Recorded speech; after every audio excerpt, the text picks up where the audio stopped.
Phoenix Down Radio is on the air.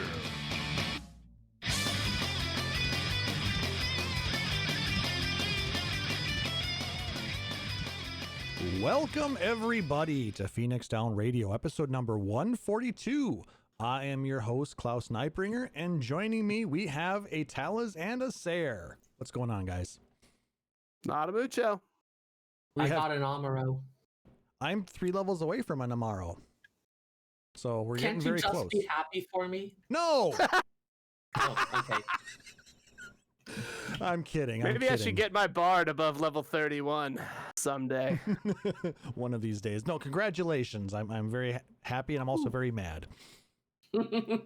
I'll live.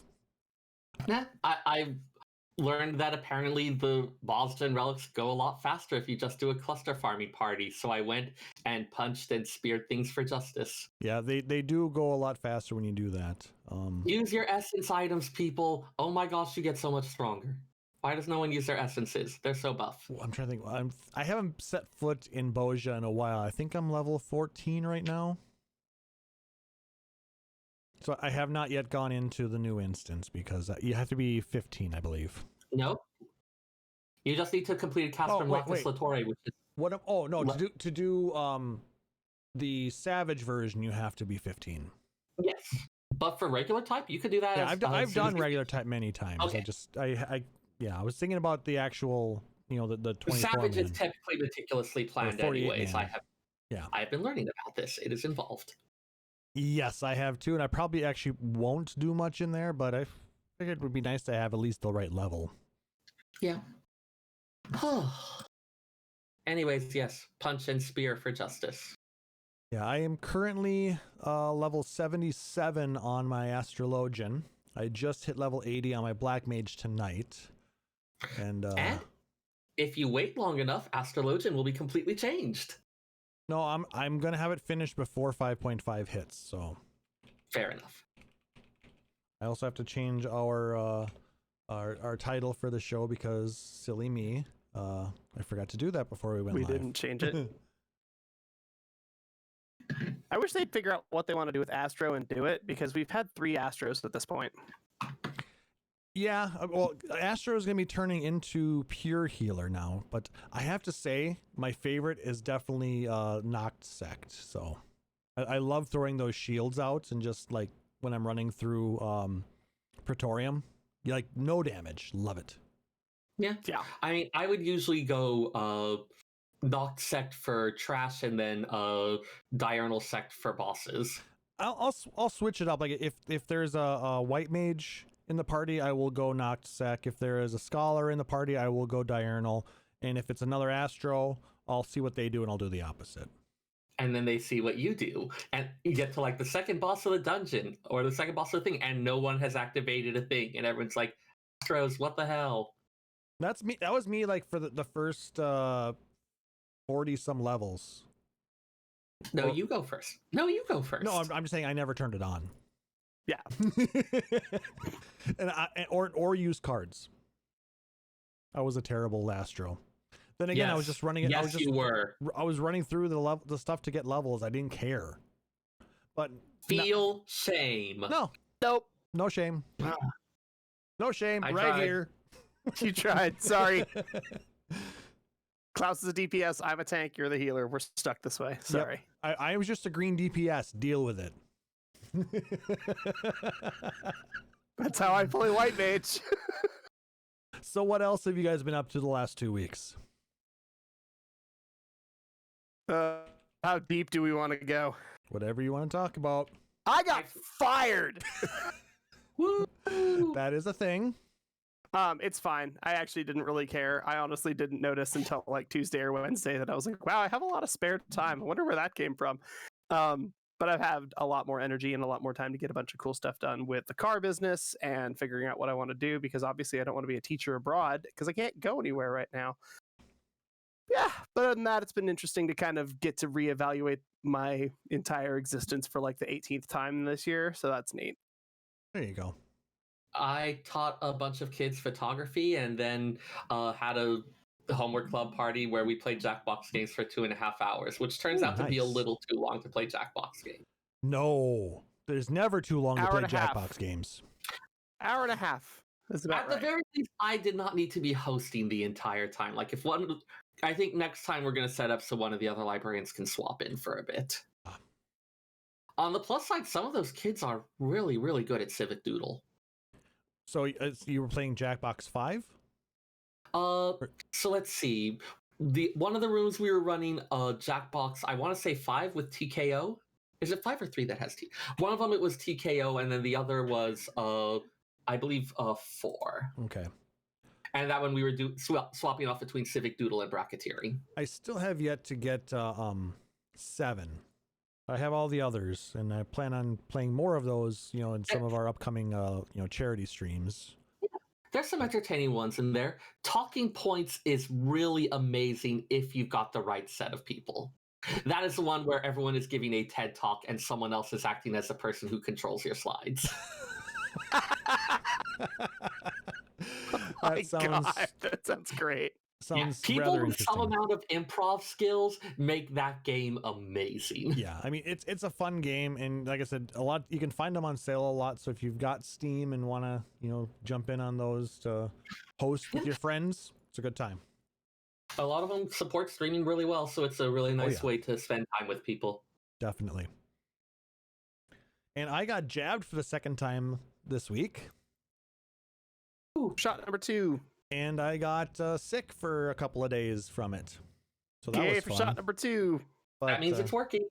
Yeah. It means it's doing something, but yeah. I get mine on 420. Nice. I get mine in my second shot in about 4 days. Hopefully yours doesn't hit you as hard My as mine manager did. has already insisted that all of us schedule a sick day for the day after we get our shots. Yeah. The day after for me was the worst. The second day was still kind of bad. I had a lot of soreness. I think because I have pre-existing issues with joints and things like that, it liked to attack that. So I went to the chiropractor on Friday, and oh my God, he hit all the right spots. It felt so good. But I mean, I used to go to one for a little bit after I had a car accident. Did they do the thing with like the heating pad and the electrical stimulating whatever type thing? No, mine does. He's got a little poppy gun thing, and then he'll actually just crack your back really well, and he'll grab your head and go, and just pop it just right. And I mean, mine did like a heat therapy thing with like the TEN system, the transcutaneous electrical nerve stimulation. I had the first chiro I went to when I was having back issues, tried doing some shit like that, and yeah, he was more of a quack style, at least the way he wanted to charge. The fact that he did not want to go through insurance and wanted to charge me $1,000 for a therapy suite, basically. Yeah, no. So mine was covered under the settlement from the guy who rear-ended me. Yay! I mean, I have to say, that electroshock massage felt okay, but just the fact that, I mean, and he took X-rays, which was kind of nice, but everything else about him was super sketch. I found out that I do not seem to have a maximum for the intensity on that thing. Like, it just feels so nice, tingly. I gotcha. I do not want to know what that facial expression means, Taliz. Sitting over here going, did any of y'all work in food service? Because the solution to this shit is 4 ibuprofen and some whiskey. Like, I don't know what the hell your problem is. Not while you're on the job, man. Baby. Okay, I know enough about food service to be that, like, yes, on the job. Yeah, baby. Salsa. If they ask for salsa to the kitchen, it's not salsa. You got to remember, the only food service job that I had was delivery driver.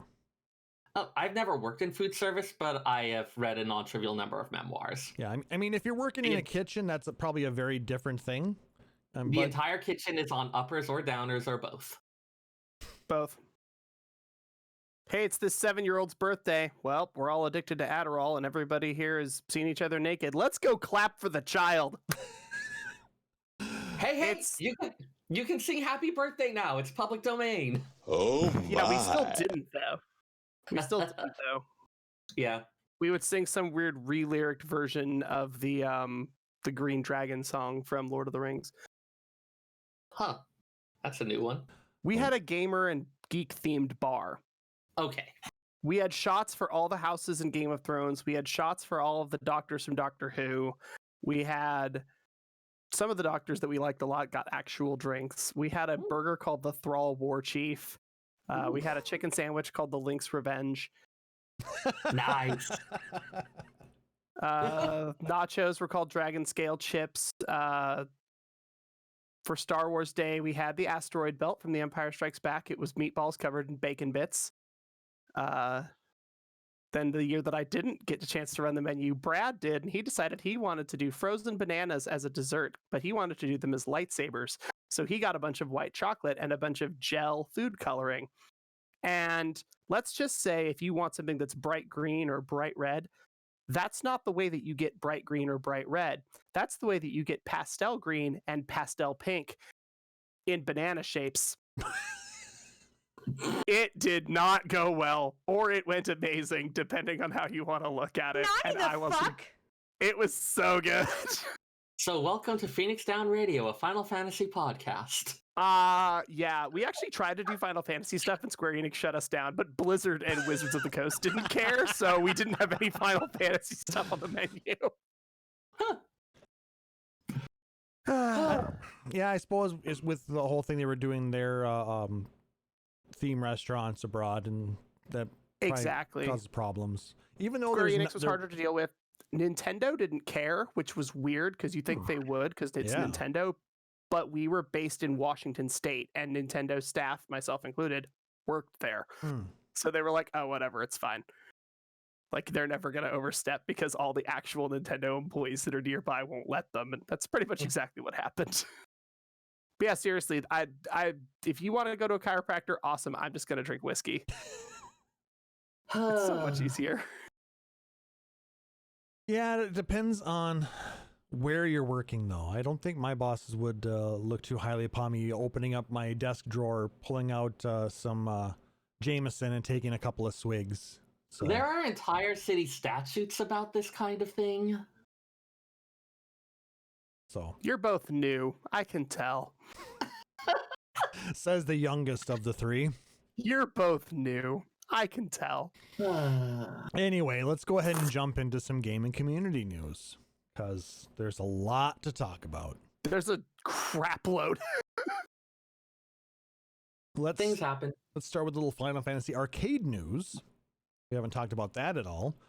But apparently, Dissidia Final Fantasy arcade online servers were shut down as of April 1st. And no, folks, this is not a joke. According to Silicon Era, which I'm going to copy and paste the link here, so you guys have that.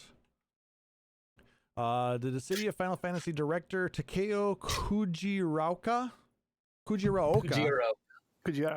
yeah, and producer Ichiro Hazama have posted individual messages through the official Dissidia Final Fantasy website a day before the arcade game goes offline. Both the director and producer share their experiences working on the game and thanked the dedicated fans of the Dissidia Final Fantasy series. Now, for those of you who played Dissidia Final Fantasy NT on PS4 or PC, that will still have online capabilities for the foreseeable future. This only affects the actual arcade cabinets in Japan. I don't think Dissidia Final Fantasy actually ever expanded outside of Japan for arcades, did it? I don't think so, but I think I mentioned it during the pre-show. I don't know if we were online yet, but when I was in Akihabara last year in February, they had a set of Dissidia fighting machines just sitting on the floor of the arcade. Well, it's an arcade. Every machine that's there needs to make the money or show like they're making the money. They had all three of them in the middle of the sales floor, not turned on or plugged in. They were just wildly, wildly unpopular. And this was a year ago. It's a little surprising. So the fact that they had them even on the sales floor was a surprise. I also saw that in 2 or 3 different arcades. Some had them turned on, but just nobody was playing them, and they were in kind of a dark corner. But yeah, the fact that they're shut down, I don't think honestly changed much. There just wasn't a lot of people playing it. Yeah. Also, apparently, back in December when they announced the servers were going offline, they also mentioned that they're going to be taking down the servers for Theatrhythm Final Fantasy All-Star Carnival on the same day. That was the iOS one, right? The mobile one? They're talking arcade as well. They Yeah. Theatrhythm Okay. arcade cabinets, and those went down as well. You can still play them, you just can't play networked. Correct. So like if you still have the machine as your arcade, you can still hook it up, because I know I've played like Initial D machines that aren't hooked up to the Sega network or whatever. You can still have them, you just don't get access to like high score lists and international score lists, Leaderboards, patches, new songs, stuff like that. Yeah. Yeah, Or like the PlayStation Store, I think, is taking PS3 and PSP stuff off.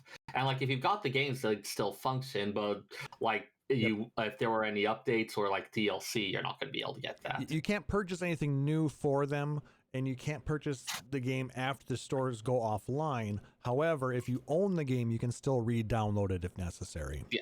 Okay. But yeah, like I remember a lot of the Disgaea games. It's like, oh hey, like maybe if that DLC ever goes on sale, and then I completely forgot about it, and also it probably never did go on sale. Yeah, I'm thinking about actually picking up some of the PSP versions of the Final Fantasy games and seeing if I can get Vita versions before the servers go offline for that. I But will it's say really if you tough want to the find. PSP version, I had a PSP Go, which is useless for discs, but whatever. The 650 meg disc is dumb. I had a PSP Go specifically to play Final Fantasy games mobile, and I downloaded all the PS3 and PSP versions. In order to load them onto the PSP, the actual PSP store is gone. So I had to hardline my PSP into a PlayStation 3 that was hooked to a TV that was hooked to a network, download it to the PS3, install it to the PS3, copy it onto the PlayStation Portable. It's a process to get that at this point. Yeah, so just be prepared for the Vita's steps. a bit different though. The only thing I ever cared about for the Vita finally showed up on Steam, so I'm good. I mean, Persona 4 Golden. Yes. Yep, I've got that on there. Plus, I do have Final Fantasy III on my Vita as well. So yeah, that's kind of a little bit of a bummer. But some good news. Yesterday was the 27th anniversary of Final Fantasy VI. God, that's so weird. So good. I can't believe that, like, I see the meme every once in a while, what you thought Final Fantasy was 20 years ago, and it's like Final Fantasy, it's a screenshot of like 5 or 6, and 20 years ago was Final Fantasy X. It's like, yeah. But yeah, they did used to come out a lot more frequently. They did. Yes. I mean, I kind of understand why they don't at this point, given how a lot of stuff has changed, but yeah, there's a lot more involved with the actual creation of a video game nowadays versus the way it was with ROM-based games. Especially if you like back then, there wasn't even the concept of a AAA title. Not really. No. Final Fantasy II came out 13 months after Final Fantasy I. Like, just for scale. Like, Yeah. That's how long it took to come up with the Firion saga. Like, it took a year. But it shows. Yeah. It wasn't a great game at initial release. Same with Final Fantasy III. And like, that's the thing, is that you look at 2 and 3 and honestly even 5 and you go, wow, these were a mess. Yeah, they were, because they were under pressure at the time to crank games out. Now they had access to, we're going to push this game back so far that the entire life cycle of the PlayStation 3 will play out before we come up with Final Fantasy Agito versus 15 or whatever the hell it was by the time they were done. And on some level, people will still be okay with it. Yep. We got Type 0 in the meantime. We got Theatrhythm a couple different ways in the meantime. We got Dissidia a couple different ways. Yeah, there's Roll a to lot Final more like Fantasy. side projects and the like as well. Yeah. Yeah. But I mean, yeah, 15 took for frickin' ever. 16, we're looking at what, 6 years now? 5-6 years? Between 15 and 16? I'll wait 5 years for a solid game. I'll wait longer for a really, really solid game. Yeah. But if I'm going to get copy-pasted ROM stuff like the NES and SNES era, no, I want that shit every 18 months. Yeah. Like, Yeah. it's not that hard. when you're looking at iterative games like that, then yeah, you need to pump something out either annually or semi-annually. I mean, look at the Call of Duty franchises, Battlefield, those are annual games with very minor changes between every other release, because I think they use 2 different developers to bring those games out. Need for Speed does the same thing. There's one that's more hyper realism and there's one that's more arcadey, and every other year depends on which one you get, and you can tell which one was designed by people that still think the second Fast and the Furious movie was the best one, and which one is designed by people that like racing games. But yeah, they're decidedly different, and you get one every year, but you get a different one every year. But yeah, if you're looking for something that's going to be really, changing the book, it's going to take some time. Also, I'm ostensibly an adult now, and I just have less time for things, so having stuff be a bit more spaced out is okay. Damn you, adulthood. Anyway, ostensible adulthood. Anyway, getting back to the tweet, I copy pasted their tweet from yesterday. It says, 27 years ago, we first climbed into Magitech armor and journeyed through the snow. Join us in saying happy birthday to Final Fantasy VI today. Who thought suplexing trains, meeting an octopus, and performing in an opera could be so fun? We hope he didn't leave Shadow behind. Yeah, just like the entire opera sequence. I was so like, oh my gosh, a game can have this in it? It was mind-blowing. Yeah, it was a good game. We used the combat system to tell a story. Like, we were getting narrative instead of getting, here's the combat, here's the puzzle, here's the story, here's the combat, here's the puzzle, here's the story. It was, you're in combat, and we're going to have dialogue. We're going to have Edgar explain why seeing magic is so important. We're going to get the backstory, part of the backstory for Gao. Like, and this is in battle. We're going to have a comedic back and forth between the giant octopus and our party. Sure. Sure. Why not? Why not? What's going to stop us? We can do whatever we want. A giant anvil, that's what's going to stop you. It was too heavy. He couldn't push it. Push it real bad. Nope. All right. Somebody time out Seyrr, please. /ban SEYRR. There we go. All right, let's keep moving on because we have a lot more news to discuss. In Final Fantasy XI news, it's been official that the Final Fantasy XI mobile reboot has been canceled. So I'm gonna copy-paste it's been so long since we heard anything of note about it anyways. All right, now this is a article from a Japanese website. If you click on it, you would have to actually go through and hit the translate button. Or know Japanese. You're allowed to know Japanese. That's true. If you know Japanese, more power to you. But apparently Nexon president Owen Mahoney revealed that the long-awaited Final Fantasy XI-R project was officially canceled during a financial conference call on February 9th. Both Nexon and Square Enix determined that the game did not meet the quality standards expected by fans of the Final Fantasy series from a creative perspective. So, oh man, last thing they need is to have another MMO tied one have a disastrous launch. Especially one MMO based off of an MMO that is almost 20 years old. Yeah. There's so much potential for 11, and they just aren't doing anything with it. Yeah.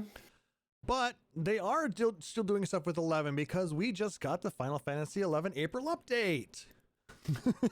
This is the weirdest newsletter to find in my email every month. I'm like, I understand most of these. Why do I still get this one? But I can't bring myself to unsubscribe. Right? Yeah. I just want to be like, all right, it's a Final Fantasy 11 update. I'm not 17 anymore. Like, I play this again, but I kind of want to just know that it is continuing to do stuff out there. Yeah, the game mechanics are just too foreign to me right now to be able to jump into easily. I mean, Nick Nar still plays it on a regular basis, but it's like if you have an amicable breakup and it's like, they're not going to be in your life anymore, but you kind of wish them well, and every once in a while you'll look them up on Facebook to make sure that they're still doing okay. But you don't actually want to talk to them.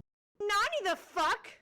Nah, man, sorry. I want you to have dinner. I just don't want it at my table. Once we done, we done. Get out. Anyway, so there's a whole bunch of cool stuff to look forward to for Final Fantasy XI April update. Go ahead and click on that link if you want to learn more about it. It's the last update for the Sandoria story apparently, but don't know what they're gonna have planned for the next release. They've got like if they're gonna have this going through all the various nations and personalities and whatnot, they've got a lot they can use. All right. So weird. Now, Final Fantasy XIV news. Apparently, there was Buckle a live up, letter Buttercup. last There's night. stuff to do. Yeah, this is going to be a bit. So, live letter 63 was yesterday morning. I did not watch it because we know we have a lot of amazing people in the community who are doing live translations and doing some great summaries. And this I was time, technically awake, but I did not watch it. This My time, sleep schedule's been kind of broken lately. we have Nova Crystallis to thank for their summary of this. So go and check them out if you want to see what they wrote. But we did get a new trailer as well, and did you guys check that out? Yes, the trailer looks intense. Yeah, that's one way to look at it. It looks intense in the way that I'm just like, this is definitely the end of this expansion. Like they're wanting to make sure that we know that going in. Yeah. Because they're scaring us. There's a little bit of it that's just scary, but in a good way. Yeah, it's kind of weird that this entire story is this is not going to actually finish until 6.0. So I mean, we have a lot to look forward to. They're going to leave us on another cliffhanger. You know, please look forward to it. Yeah. I mean, it's kind of like the beginning of the final act sort of thing. Yeah.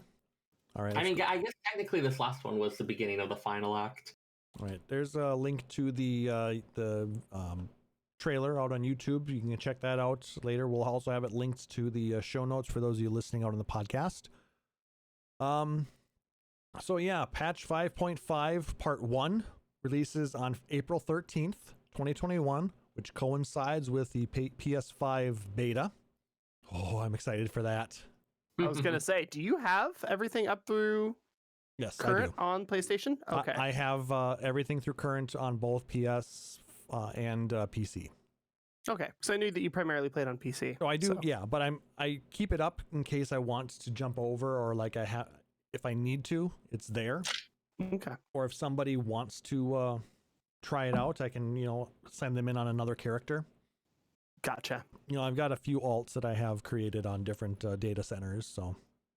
Gotcha. Okay, that makes sense. But yeah, and then part 2 will release at the end of May, so. So they're dividing the main scenario quest up into 2 parts, and in 5.5 part 1, they will be releasing the instance dungeon called Pogglethon? Pogglethon. Yes, this one goes way back. This is a place we've known about since 1.0. Much like Zelfatal is the Ixal homeland, Pogglethon is the Amalja homeland. Okay. In as much as they have one, given that there are nomadic peoples. Okay. They're going to add the final chapter to the Sorrow of Wurlet. Interesting thing on that one. Some folks were pointing out with the Japanese fight names, the previous ones were named something that translates to like Ruby Weapon Destroying Operation or Emerald Weapon Destroying Operation. But this time the new one is more like Diamond Weapon Capture Operation. Ooh. That could be fun. There's a bit of speculation about how maybe this one won't end in the tragic death of some war orphans. Maybe. We can only hope. It would be nice if we could figure out how to stop the Oversoul from taking over. That would be nice. I'm sure Gaius would appreciate that. Yeah, maybe if not all of his adopted children get suicided. Because 1 out of 4 ain't bad? Question mark? That poor bastard just had a rough couple of weeks. Yeah. So yeah, new trial, the Cloud deck. will be added to include normal and extreme difficulty, and that Cloud Deck will be fighting Diamond Weapon. Yeah. They'll be adding Chapter 3 to the Yorha Dark Apocalypse saga, for the whole Nier Automata collaboration. I think I only did the second one like twice. Oh, I did So it. I have no idea. I did it a few times. You'll probably want to run it here. We should probably try and get together and run all of these just to kind of remind the story. I cannot promise I will not sing along with the boss thieves because those are goddamn bangers. Oh, they are. But those boss fights, holy shit. Creepy AF. I may have been listening to like a couple hour long loop thing of, what is it? The Maker's Ruin, the Dark Colossus, something devours all. Like they just go they're good songs on their own, and then they just go together so beautifully. Oh, you're so cute, Seyrr. I had a friend that loved Nier, but doesn't have time to play 14. She has a kid, single parent. She's a little busy. And I said, well, have you seen, what we did? And I played through the dungeon she was able to watch while she was hanging out one time. And she goes, wait, what is this music as we got to Weight of the World Prelude? And she just about lost her mind. She was like, this is what you do as a hobby? And I'm like, yeah, dude, this game is fire. Yeah. And she had completely forgotten because the last time she saw 14, she saw me playing it on PC over Wi-Fi trying to beat Titan hard. Ooh. As a monk at current content. That's the last piece of 14 content she saw, and then she watched the fucking Nier raid. A lot has happened since then. Yeah, it was a bit of an upgrade. Just a little bit. So yeah, we've got that coming. The title of the third Alliance raid accompanying it is The Tower at Paradigm's Breach. So that looks like some interesting fights. I think the tower is the last segment of Nier Automata. The Paradigm's Breach thing, I don't know if that's a term from there or if that's something that's added for whatever weirdness is going on with the FF14 crossover. No clue. I didn't actually play Nier. Yeah, I was gonna say I wanted to find somebody that had actively played Nier and be like, "Hi, please come on the podcast and explain what the hell is going on." But then it took so long to get all the Nier content. It's like, baby, we just don't bother. I know a couple people who I could poke if we want to do that when it comes around. If we want to get some full explanation as to what the hell is going on there. So yeah, there's gonna be some job adjustments. Feast Season 18 will be ending, and Season 19 will begin on April 13th. Oh, they did mention for the job adjustments that these ones are going to be kind of a smaller scale ones because they are planning large scale ones for the actual release of Endwalker. Yep, that makes sense. Patch 5.55 will update Save the Queen with new content. So we're gonna everything in Bozja is going to be current until 5.55, which is probably going to be the May release. Yeah. Mm-hmm. Got a bit more time for that Delubrum Regine. Yep. The Unreal Trial will be swapped with a new one. We'll talk about that in a minute. Crafters and Gatherers will get more challenging expert recipes. Maps opened via the gathering log will indicate areas where gathering points appear. And a listing of fish to release at fishing holes will be added. So there's going to be a lot of quality of life stuff. Let's go ahead and toss these back. I mean, the real power play is to recognize which one it is from the tug and then just not catch it, but this is a good second. Well, I mean, it's nice to see that we can know where to gather things and where to catch fish. I mean, without having to look it up on another site. Before the exclamation animation thing, I could identify fish by sound alone. See, there were still multiple fish that hit on each of the different tugs, though. Yes, but even with the different ones, there were slight differences in it, and also the amount of time it took to bite. I'm Seyrr, and I know which fish is hitting by the way it bites. Oh, I'm Seyrr, and I've wasted my life. You don't have to agree that readily.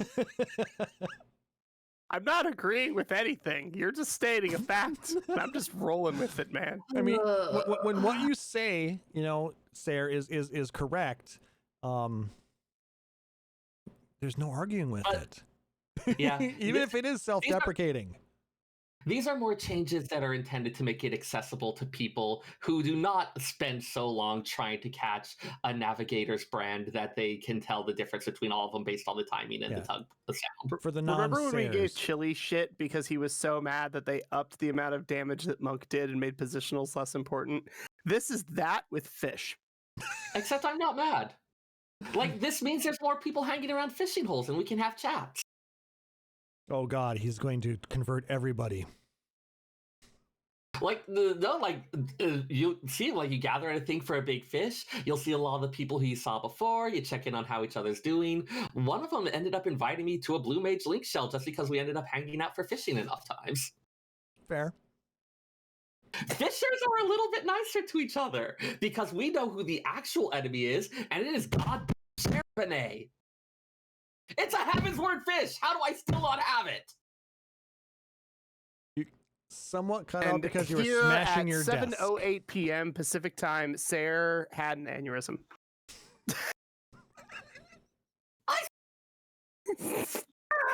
Stupid fish. Tell us how you really feel. Oh, it's a stupid fish and I want it to die. Show us But I on want the it to doll die where the on fish my touched you. On my hook, so I get the catch credit. Moving on. Moving on. The Firmament will periodically hold a Skyrise celebration in honor of its restoration. That's going to be kind of a neat thing. I imagine that'll also be an opportunity to do some more of those, like, building fates and things like that. So it doesn't end just because the actual rebuilding stopped. Yep. New custom delivery client will be added. Charlemagne de Durandar. We've seen a bit of him with the actual Firmament quests. Mhm. There's a lot of them where, especially as you're going around bringing the new people to the markets, all stuff like that. We've been getting to know him a bit. He's a little bit of a rival of some of the others, but we've been kind of turning that rivalry into a bit of a friendship. So having him be yet another person that we're working with, it's another step in the evolution of Ishgard into this place where all of these factions that were once at odds with each other are starting to work together towards a brighter tomorrow. It's a nice capstone to that. Sure. Whatever you The say. real way we defeat our enemies is by turning them into friends. Sure. The real final boss was the friends we made along the way. And then killed at the end. No. I mean, there actually are one or two games I can think of where that is the case. Like, you can choose an ending where the real final boss is the friends you made along the way. This one I was... Rory's still not buying a house there. Yeah, agreed. I don't want a house in a snowy stone castle thing built by amateurs. Forget it. Hey. Some of us were very talented amateurs. Nah. I mean, I'm mostly just going to see what plots open up in the lavender beds. Yeah. We have... Bannon has his in the Goblet, and it's like... Everybody decided to make Paisa houses. And so there's this weird dichotomy of people that like the Paisa house and people that hate the Paisa house. So there's a bunch of them all over the place, and then a bunch of people have mounted cannons on stuff so that it's pointed over their walls in every direction. That is the correct... So we can shoot. That is the correct action to take when you see a Paisa house. Correct. See, so we people have this war. This passive-aggressive war of decor going on. And I'm like, this is housing. This is what I'm after. See, people ask, why would I want to live somewhere with a homeowners association? And it's because so you don't get shit like this. I kind of want to decorate my real house as a Paisa house now. Like, either everyone has a Paisa house or no one has a Paisa house, and no one needs to have a cannon fired at them. What's the fun in that? Anyway, moving on. Depends on which side of the cannon you're on. All right, so they're going to be making some triple triad adjustments. Just the use of 4-star cards in decks and acquisition rates will be adjusted. Reward will be added for obtaining all triple triad cards in patch 5.55. About bloody time. With the way the deck design has worked, there's pretty much no point to using a 4-star card because you're limited to one card above 3-star, and you might as well use a 5. Exactly. There's no 4-star card that is worth using if you've got any decent 5-star card. Yeah, I'm guessing they may use something like the something similar to what they've been doing with the open tournaments. More than likely. Where that one has you with one card at each rank. Yeah, and that makes sense. Though, I mean, it would be kind of nice if we were able to utilize our best cards, though, in like a full-on open style tournament where it's best on best, you know? It would be interesting to see if they do start offering, like, maybe as a specialty tournament, they just went with, like, no restrictions, yeah. Because, I mean, the NPCs don't have to play with our rules. Well, yeah, but that's because they're stupid, and you can confuse them by just putting a thing in the middle where they're not expecting it, and then they play all sorts of weirdness around it, and then you plus reverse them into flipping the board. The plus rule is my jam. Plus rule is good. I don't like those because I usually end up screwing up somehow. You have to do stupid math where you're like 4 and 6 and 7 and 3, and I double flip these two, and then I get the one in the middle. But then I lose it, and the only way to get it back is to beat my A side, which I can't. So I have to beat the 3, which is on top of it, which I can't do because I have. You usually don't have to do that far ahead against computer opponents. Yeah, when you only have like 15 cards, you gotta get real strategic, though. Yeah. Sounds like someone needs to run more dungeons or get more MGP. No, that's pretty much all I have is the dungeon ones. I have put like 0 effort into actually getting cards this whole time. Yeah, that's fair. Let's see, current card count. Yeah, let me double check. While I'm Seyrr curious looks that now. up, I will go ahead and continue on. 291. I think you're ahead of me. I think I'm at about 180. I can't look right now, but I can look later. Most of the ones I'm missing are actually trial cards. Explorer mode will be updated with level 70 dungeons. Level sync and item level sync can now be disabled, and instruments will be enabled. So very cool. So we can go play in some of the Stormblood dungeons now. Yeah, I kind of want to take a look out at those cliffs on the Temple of the Fist now that I'm not running through trying to dodge shit. I feel like that's going to be some really beautiful views.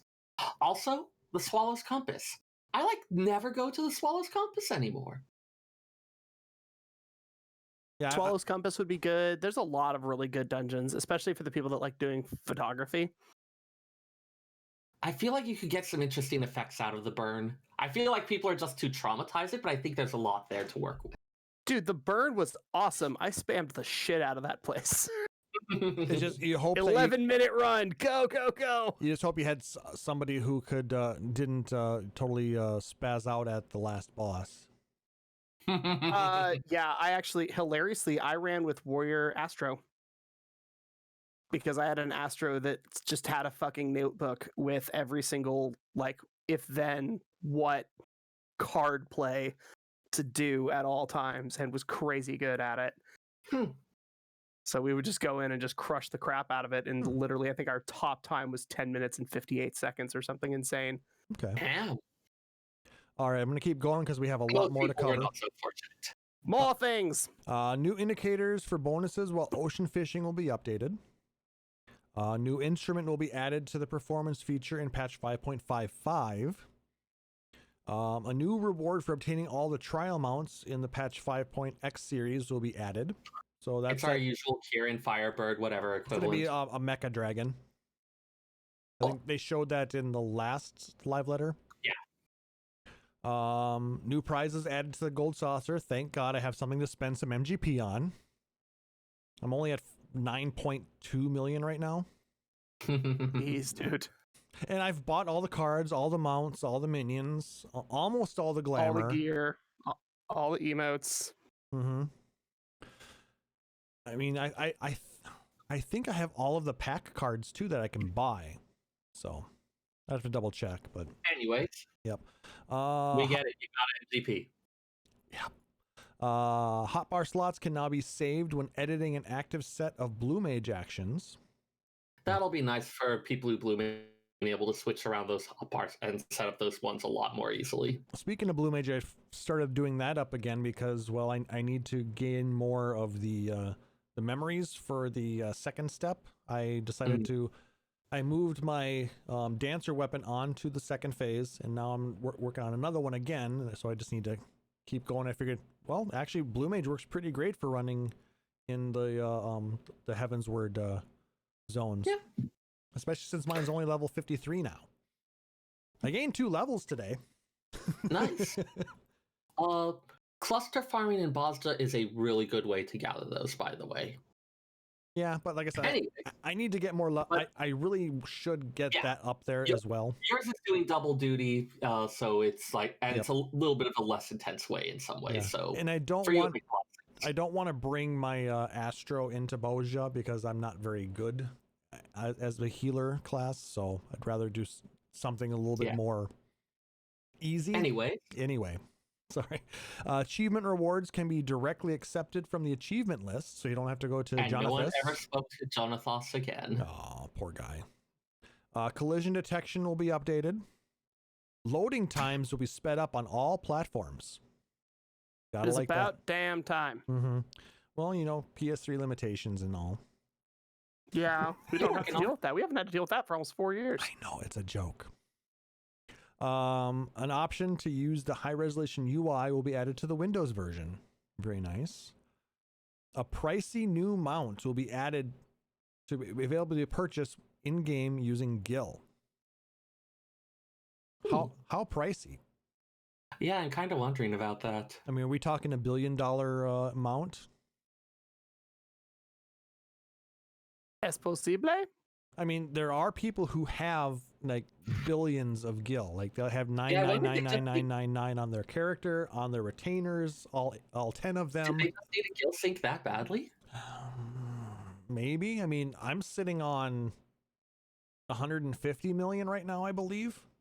94. 12. Well, I guess I've been saving up a lot. You know, I put a bunch into the free company chest. Plus, I'm sitting on, I think, 10, and I have about I got a few million sitting on retainers. So, but I think I would break 100 if I had not full max melded my crafting and gathering gear. Yeah, that gets Worth expensive. Arrows showing which direction the target is facing will be added to all target rings. Useful not just for positionals, but for things like being able to identify where the breath weapon is going to come from. Yeah, be kind of nice. So that's the rough overview. Now there's a little bit more explanation for everything. So they showed off some stuff with the diamond weapon fight. With this, they showed the target marker that has been updated in there. It looked pretty interesting, they said. Let's skip the Ishgardian Restoration portion of it for now, because that's... Oh, no, Seyrr probably is interested in that. So like we said, the Firmament will periodically hold a Skyrise celebration in honor of its restoration. During these periods, locals will hold fates. These celebrations will take place approximately every 2 days. First, a 24-hour celebration takes place, followed by a 2-day break, followed by another 24-hour celebration. The fates themselves will be held every 2 hours, so 12 within a given celebration period. Oh man, more needing to wait until like 3 a.m. because that's when the next phase advancement is happening. So I wonder, is this what's going to, will we be able to get Skybuilder scripts with those? Almost certainly. That'll be nice, because I basically skipped out on it because it was always held at the weirdest times. I mean, you get a lot more just from like crafting and turning stuff in. But... Also, the crafting stuff was a pain in the ass. Just because they made it so you couldn't use a rotation and you had to actually pay attention to what you were doing. Exactly. I got better shit to do. Amateurs. Yeah, you're right. Anyway, it'll be a nice way for me to actually catch up and get some of the items that I wasn't able to get through the other ways, like Seyrr, because Seyrr's super fancy and loves to craft. I don't know what you're talking about. I'm just going to munch on some bread here.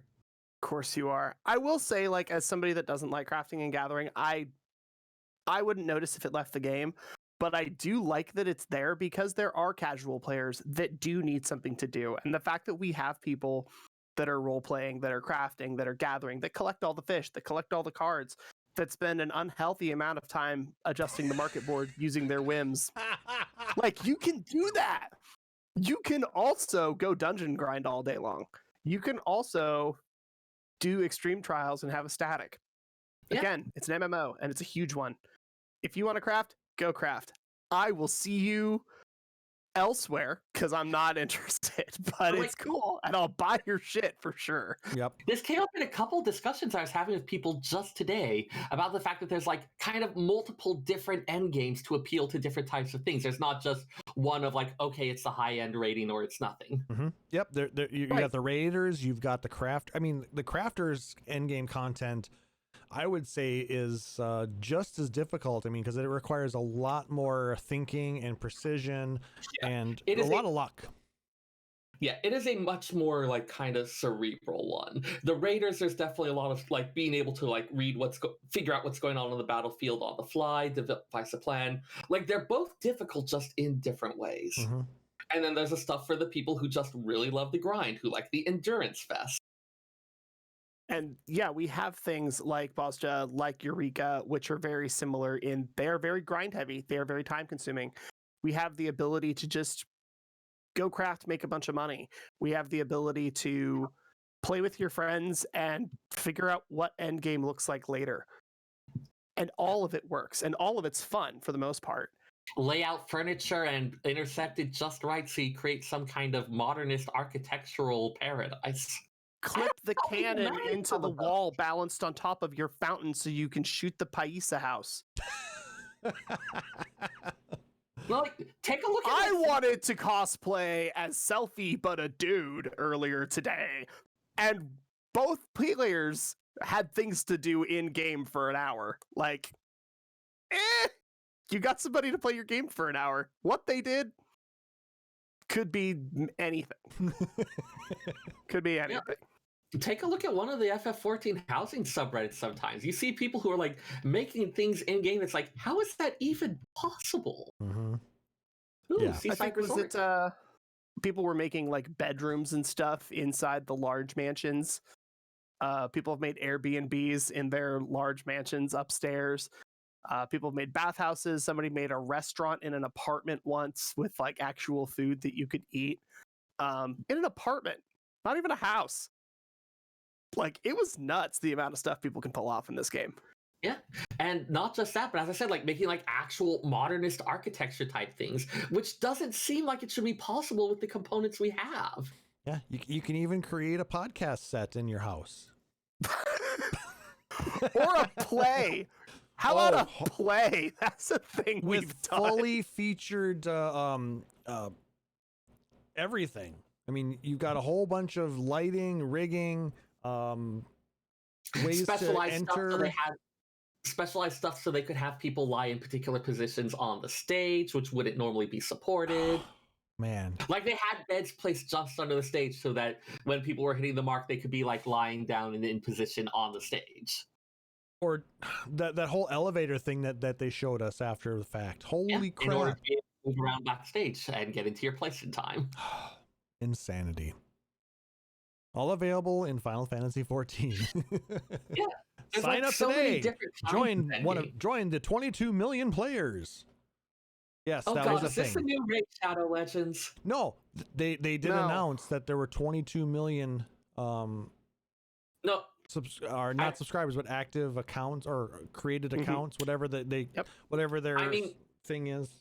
I mean the little advertising spiel thing, because I've seen several people doing the whole like play 0 to 60 for free and the yada yada yada. It's like, oh god, it's the new Raid Shadow Legends jingle thing. Raid Shadow Legends. Not a No, sponsor. not a sponsor and never will be. If they pay enough, maybe. Fair enough. I got paid to play Shadowverse and it almost wasn't worth it. All right. So, anyways, these fates will be competitive events for crafters and gatherers, similar to fates. So, FETES versus FATES. Yes, I really love the name. Just Earn like fate presents Fucking feats. depending on your participation rating with fabulous prizes. I mean, like the word fate in this context with that spelling and with that accent mark does mean a celebration or festival, and it has the same pronunciation as the one we're already using. So I was like, good job, you clever bastards. All right, PlayStation 5 version. This is one I'm excited about. They showed off a little bit of that during the live letter, which is pretty freaking nice. So the PlayStation 5 version of Final Fantasy XIV will feature faster loading times and will be 4K compatible. You can choose between 4K, QHD 1440p, or Full HD 1080p resolutions. Higher resolution UI assets have been added to accommodate these higher resolutions. Haptic feedback via DualSense controller will be added, as well as additional trophies and 3D audio support. I'm actually excited for that. If you haven't, I've kind of talked about this a little bit in a stream, but if you haven't yet experienced haptic triggers on a PlayStation 5 controller, it's really freaking neat. Yeah, it's PS5 is on my to-do list. I'm honestly probably going to wait for a Need for Speed title. No, I mean, it's just fair. because I want to see what the triggers feel like on accelerator and braking. It's really cool. I mean, it literally, I mean, it changes based off of where you're at in the game. So it's really, really neat that way. If you get a chance to play, what is it? Astro's Playroom. That's a really good primer into how the PS5 works, and it really shows off the technology well. Anyway, continuing on. The open beta is planned for Tuesday, April 13th, once maintenance for patch 5.5 concludes. For current PS4 players, you can download the PS5 Upgrade Edition. New players should download the PS5 version of the free trial. Details will be posted to the Lodestone later. And Yoshi P advises that you save your UI customization server side first. So make sure to upload your config so you don't lose it. Yeah. Because once you make that conversion, you cannot go back. Correct. Nope. So they talk about One Direction, just like we did with the PS3, the PS4. I think you may still be able to play the PS4 version. I don't think it's going to block you off of it for now. Maybe. I mean, this is a beta test now. This is not the full version. I think for the beta test, I think I'm not even sure. I mean, that would be a mistake if it would lock people off of the PS4 version, especially if there's a major game-breaking bug that was still in it. It might be something where it kind of copies profile data over so it doesn't change your current live server stuff. I don't know. Yeah, but I mean, if there is an issue with the PS4, I don't actually know about. I would say if there's an issue with the PS5 version, you probably still go back to the PS4 and play that. Or actually, it's probably gonna be an entirely different installation. So you'll probably have two versions installed on your PS5, which, holy crap, that's gonna take a lot of space. I want to say I feel like there's a your mom joke in here that I don't really want to make. No, don't bother. But it's. I want to say that the PS4 version is like 100 and some gigs of storage. So if you have to double that up, that's going to be a lot of storage. Pretty full. Yeah. So yeah, Tower at Paradigm's Breach, Yorha's Dark Apocalypse. So it's the third and final Alliance raid duty to accompany the Yorha Dark Apocalypse collaboration with Nier. New gear rewards will be added, and you'll be able to collect one item per week. Just like in same previous. as usual. Yep. The Unreal trial for patch 5.5 will be the War Leader. Leviathan. Loud words. I mean, they're saying something, but I always just shout loud words because I don't actually know. Fair enough. I still have not done an Unreal trial at all. I didn't do Shiva, and I haven't done Titan. Yeah. That's another one where it's it is endgame content that exists for someone until this conversation. It exists for someone, but I am not that audience, and that's okay. Well, I would say it's not quite, it's probably slightly above extreme difficulty. My understanding is it's kind of to replicate the experience of that one back when it was current content. Without making you, so you're fighting it as it, maybe a little bit tougher, but it's going to be level 80, and it's going to be designed for your 500 and level 520 gear. And your level 80 abilities. Yep. Yeah, replicating the experience of I've it. heard people have enjoyed them, but the prize system seems a little frustrating because you have to like potentially run it hundreds of times in order to get enough points to get the mount or any of the stuff you really want. So it's something you build up over time. And there's a lot of RNG involved with how many points you get per completion. I imagine it's the type of thing where you want to try to play it a little strategically. Yeah. Same as for a lot of these. A little too much thinking for me at this point, so I just will continue to enjoy the game at my pace. That's the way to do it. Yep. Then Save the Queen and Resistance weapons from 5.55. The final chapter of Save the Queen will introduce a new battlefield. The Zadnor is the name of the new battlefield. Resistance cap will increase from 15 to 26. Wow. That's a weird number. 20 or 25 would make sense. Yeah, 26 doesn't make sense. Is a little odd. Yeah. So the main, because of course, if you're not worrying about doing Delubrum Regine Savage, the big thing that you get from the ones after Castrum level at 10 is just access to more of the lost actions and having more things opened up. Unless that's a typo, it might only be 25. New skirmishes and critical engagements will be added. The Dalriada, a new large-scale assaults, max 48 players, will be added, and elements of progression beyond rank 25 will be added. So I don't know. Is it Dalriada? Huh. Let's see. A Gaelic kingdom that encompassed the western seaboard of Scotland in the 6th and 7th centuries. Interesting.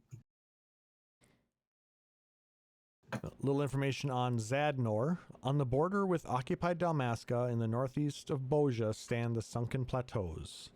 It is here that the 4th Legion will make its stand, the battle for Boja reaching its bloody climax. There will be a way to increase mount speed in Save the Queen areas in patch 5.5. And skirmishes and critical engagements will be adjusted for fewer participants. That would be nice. I know there's been times where it's like I join and I sign up for one and I see there's only 5 people for a 48-person one. It's like, you know what? We're just gonna withdraw because I just don't want to lose that medal right now. Exactly. I mean, especially if you run Delubrum, and you're almost guaranteed to die 2 to 3 times. It seems like. Yeah. And that's Wait, in regular or savage? Regular, depending on. Well, when I ran it the first 3 weeks, you were gonna die. It was pretty much guaranteed that somebody was gonna kill you. I'm trying not to cast aspersions on you here, but I got better. I wasn't the problem. Especially that last fight with the queen. If you had somebody who decided they wanted to run on top of you and bring an AoE or something, and you couldn't stop it, especially if you had to run only so many steps. This is a fixable problem. Yeah, get better people. Hashtag get good. I'm just kidding. Anyway. I mean, that's what I was about to suggest too, but I need to do the Kermit the Frog drinking tea thing here. Welcome to Limit Break Radio. Just kidding. Get good, scrubs. Just kidding. Just kidding. So let's see. Where was I? So we were talking about the way to level up your speed. The availability. They're going to adjust the availability of the large scale assaults. Which would be nice, because right now it seems like Castrum is only every 3 hours. 2 or 3, something like that. And it is the thing where like a lot of people will come in and check, hey, is like what's the timer on Castrum in this one, and then they will leave if it's not coming up anytime soon. They're also adding a thing where if you do not get selected for Castrum Lacus Latour, your odds of being selected for a duel will increase. So either way, you get a chance to be awesome. Have you done any duels yet? once or twice. And then I was like, oh, gosh, I need to learn the mechanics of this much better before I attempt it again. Yeah. I've been offered a few times, but I passed on it. Yeah, same here. I've been offered like maybe half a dozen times, but it's like, yeah, I have not figured out the fight yet, so I'm gonna go ahead and pass and let somebody else try and win. Because yeah, I think I am getting to a point where I might be able to attempt it. I'm getting close. I still would want to go over a lot of the stuff. I've watched a few of the fights. Poke me after the show. I've got some resources to share. Yeah, I've watched a few of the fights, and it's really cool if you're around one of the duels and the player wins. Everybody in the vicinity gets a buff. Yep. That's kind of neat. So I mean, battle spirits are high. Horrors of war, everyone. What is it? 1.5 times metal. Yeah. I mean, which when you're trying to get a million metal, it'll help add up fast. For what it's worth, Castrum also gives you a very large amount of metal. So I think Delibram does for the first run too, does it not? So it has a weekly that gives you some. 12,000, I think, something like that, and then you get 50,000 for running Castrum.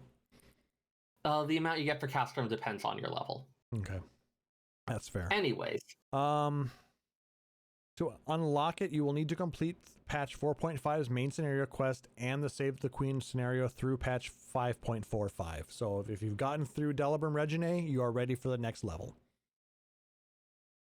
Resistance weapons will receive a final step where upgrade quests will become available upon unlocking Zadnor during the 5.55 storyline. Stats will be slightly better than weapons obtained in Eden's Promise. Once one has been upgraded, the process for upgrading further weapons will differ. I appreciate that. Like, they have, instead of having it, okay, you have to repeat the entire grind for each one, if they're recognizing it's like, hey, some people want to collect them all, it's like, okay, we can go ahead and make it a little easier to do the rest of them because you have shown you have the chops to do this. Okay, so I can stop gathering all the different memories then? I'm guessing it's just for that stage. Okay.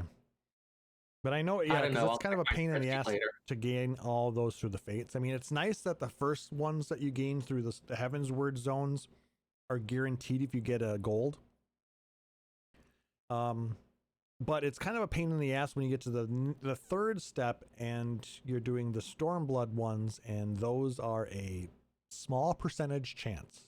But it is still faster than running Evilise. Like 1 hour of doing fates in the Stormblood zones, I would get like 3 or 4 of those things. Man, I need your luck because I've only gotten 7, and I've done probably about 4 hours of fate grinding with my Astro. Dang. Yeah. How fast does your Astro kill stuff? Faster now, but I mean, this was when it was level 60-ish. So I mean, but yeah, I just went on a job that would be able to go through the fates reasonably quickly. Did it on a quiet evening when I just needed some downtime.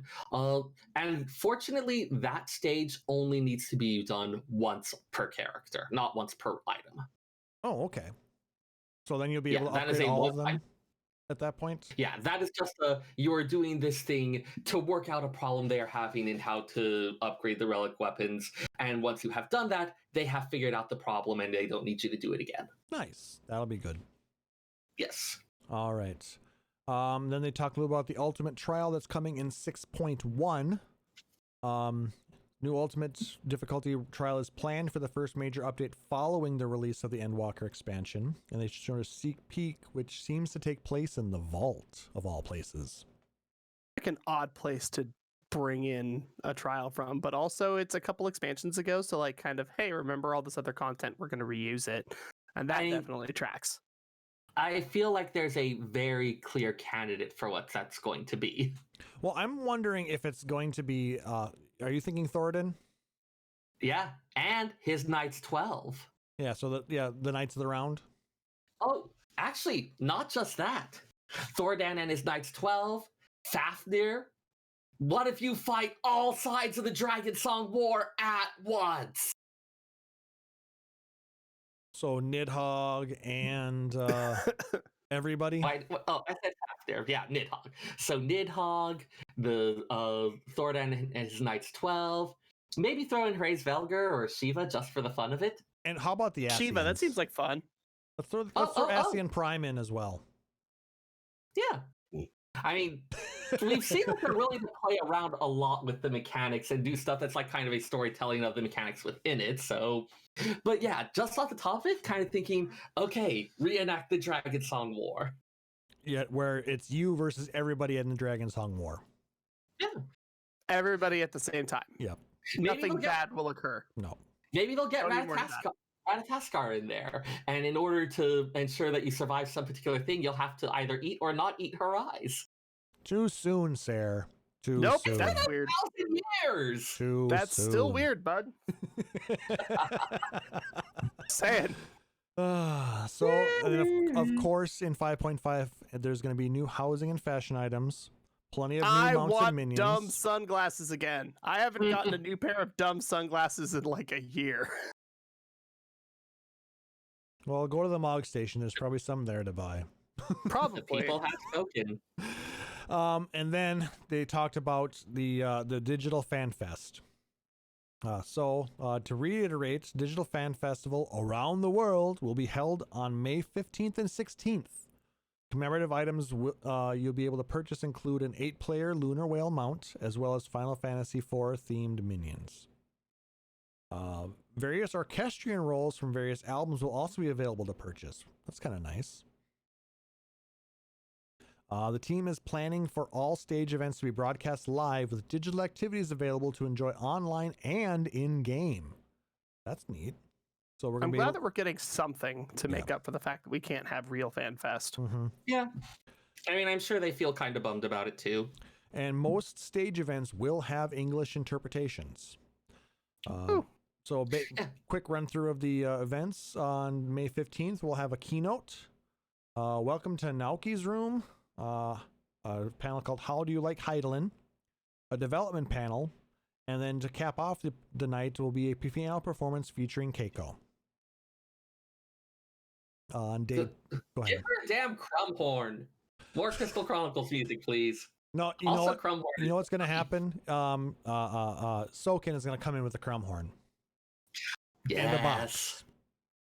Surprise Star Onions reunion. Oh God, that would be amazing. Koju was their drummer, I want to say. Day 2, we'll have a letter from the producer live. The Glamored to Life showcase. That's that cosplay kind of play as your favorite NPC in the game or whatever. A live Q&A, a flashback with the cast, and they will finish off this one with a band performance featuring the Primals. Those guys are fucking amazing. I am still in awe of their energy. God.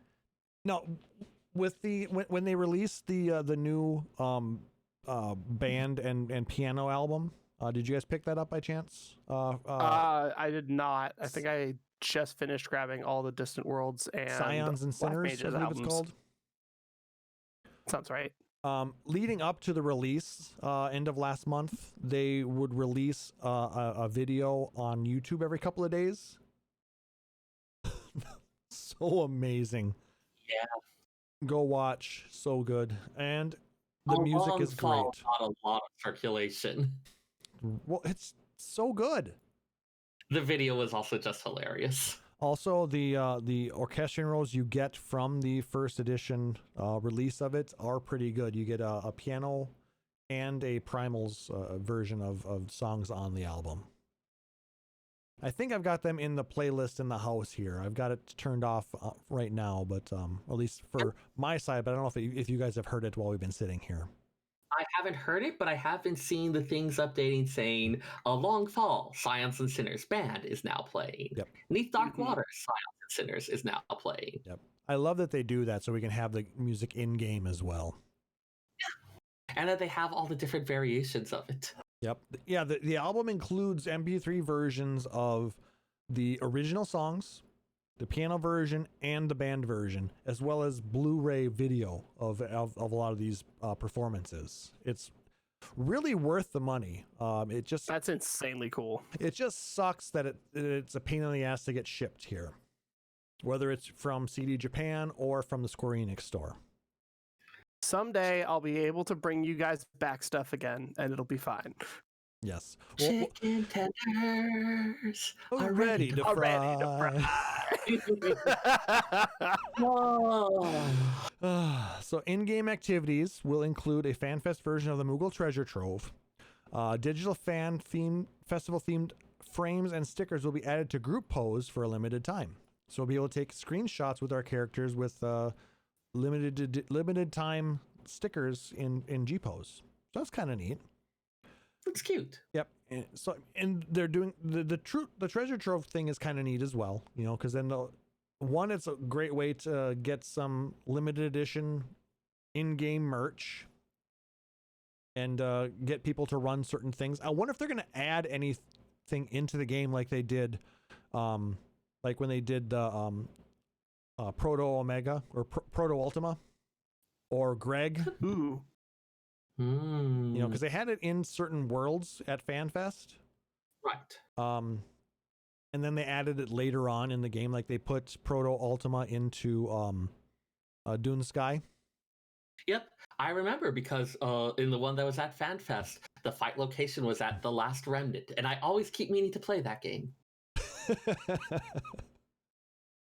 The Last Remnant is bad. You are missing nothing. Oh, but it looked cool. It does look cool. It's not. I beat that game twice. It's not good. Good to know, if a little disappointing. And then they had some announcements. Like I said, Final Fantasy XIV has surpassed 22 million players worldwide. Play now! That's so many. That's so many. All that means is 22 million people have either purchased a copy of the game or downloaded the free trial. And yet, how long have you been waiting in queue for Roulette? Well, I'm playing Healer not that long. Actually, my impression is that lately queue times haven't been all that bad. No, because Moogle Treasure Trove has been really nice for that. Patch 5.5 note reading will be broadcast Monday, April 12th at 11 p.m. Pacific time. So if you really want to see Yoshi reading the patch notes in Japanese, tune in. I'm sure there will be people live translating it as well. Like, I know what you mean by that. That just makes me think of like some kind of OnlyFans where Yoshi P is just doing everyday household activities. Oh my god. And it has like make it a thing. Yoshi P OnlyFans reading the patch notes seductively. God. I think it's funnier if he's not even trying to be sexy. He's just like reading it normally. And then he gets up and he like does the laundry. Okay. Like I would do this, except I'm banned from the platform, so what about if Koji were to do it seductively?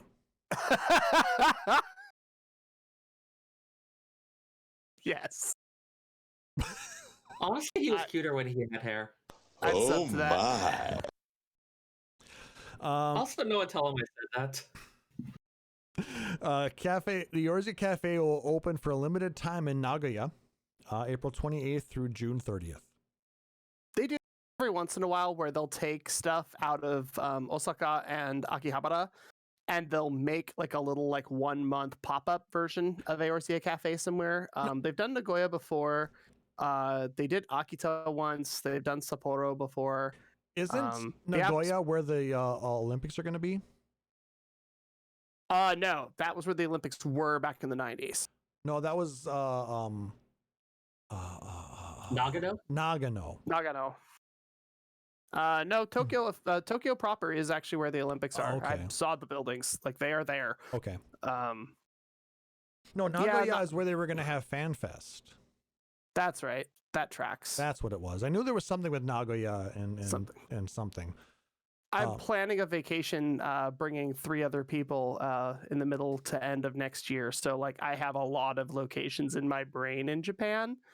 And so it all blends together after a while. I'm just like, can I get there on the train in under 3 hours? Yes, cool, we're going. Let me get my passport and I want to go with you. One of these days, Hot Springs. One of these days. Well, you get to go to the hot springs and Klauss and I get to go have beer because we have tattoos. Woo! Or we'll have to get our own private onsen. I've actually been looking at doing that just because we were like, okay, Kat wants to go to a hot spring, Seyrr wants to go to a hot spring, James wants to go to a hot spring. I can't go with them. Seyrr and James are married, so whatever. Kat's like, I was born with pants on, so I'm like, all right. There's officially no way to do this. So like I think y'all just have to do that without me, because I can't help any of you. But yeah, we're looking at just renting the private onsens for everybody if we ever go for it. That'd be sweet. That does sound amazing. Yes. They're only like $140 for like a 6-hour thing. So like that's actually not too bad. No. Oh yeah, like you split that between a few people? Oh, That that's sounds each. That's each. Oh. Okay. So Kat gets one, I get one, Seyrr and James get one. So like, but we'd have like bamboo between us, so we could like talk, but we couldn't see each other. So now, how do you determine who's the ones who's supposed to start talking about how large the other person's breasts are and how unfair it is, while the rest of you are listening from the bamboo? Oh, that's gonna be James and I talking just to embarrass the crap out of Seyrr. Excellent. We've already got that figured out. My understanding of onsen, as given to me by anime, is that someone needs to be talking about the physical characteristics of someone else, while the people who are inadvertently listening start getting really steamed up. Nosebleeds. So just grab a Ken Akamatsu manga, any Ken Akamatsu manga, read it. That's it. That's perfect. Absolutely flawless. That's what you want to go with. Fair enough. Anyway, back to the Final Fantasy. Well, I wanted to just say one more thing before we jumped onto that, because I've also heard you can get resorts that have their own little hot springs in them as well. You can just rent like a ryokan, like an actual like old house that's just a traditional inn that's effectively just an Airbnb before Airbnb was a thing. And you just go out to like someone's house in the middle of nowhere and they just have an onsen and it's like in their courtyard or it's in the back area of the house. And you just use that one. And those are like $500 to $600 for 3 or 4 days. And that's might what I be would the want to better do. play. Yeah. That way you just have a place to stay and you could still do stuff in the neighborhood and like see the countryside and then also still have your onsen for private use. That would be awesome. Anyway, now that we've gotten our Japanese tourism plug put in there. I really should be getting people to pay us for these. Right? Sponsor us. The last bits they talked about, there will be some commemorative apparel in the EU store is adding the Sin Eater and Hades t-shirts, which is kind of nice. I need to talk about this.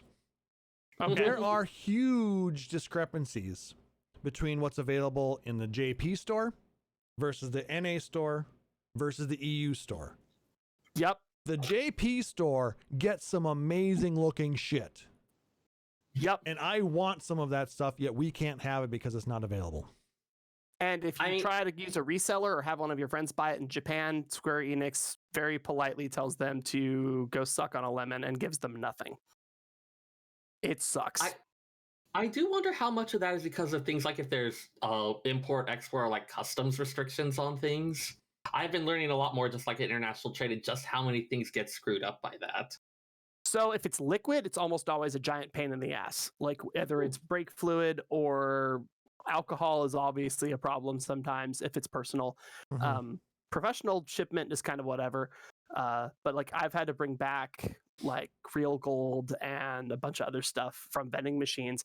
And it's like in a plastic bag inside of a sock that's tied in a knot inside of a shirt. Like it's bad the amount of crap I have to do just to get it out of the country. Wait, are you a smuggler? That sounds like yeah, you're of course. smuggling. Okay, cool. Do you really think I make all my money delivering groceries and pizza? Come on, man. Car parts, obviously challenging because it's metal and it's a big solid piece of metal. If it's like a gas strut or something, that's a problem. I brought back cup noodles, which definitely had dried pork in it, which definitely should have been taken by security. And they weren't because security was cool about it because I lied to them and they believed me. Like, I brought a can of dried pork is. So okay, have you ever had cup noodle? Yes. You know how sometimes it has meat in it. Right. Why would this have an import, export, whatever restriction on it? You can't move meat internationally. Huh. Period. End of story. Bringing a fish across the border from Canada is a big no-no. I guess why they have a thing where they just like raise a Wagyu cow like in America and then do the thing. That's why we have the American A5 and stuff like that. I brought a can of Harbor, Maine smoked kippers to a friend of mine who's originally from Maine, currently lives in Tokyo. Ooh. I just threw it in my bag, drove across the border to Vancouver, and got caught in security. And they were like, you shouldn't have this in Canada, let alone be taking this to Japan. And then I explained that it's dead and it's canned and it's in oil and there's the whole thing. And they're like, let's check. And like, we had to like seriously look it up, and we had to like rip the label to prove that I wasn't reselling it, and like get a text from Kira that proved that it was for her.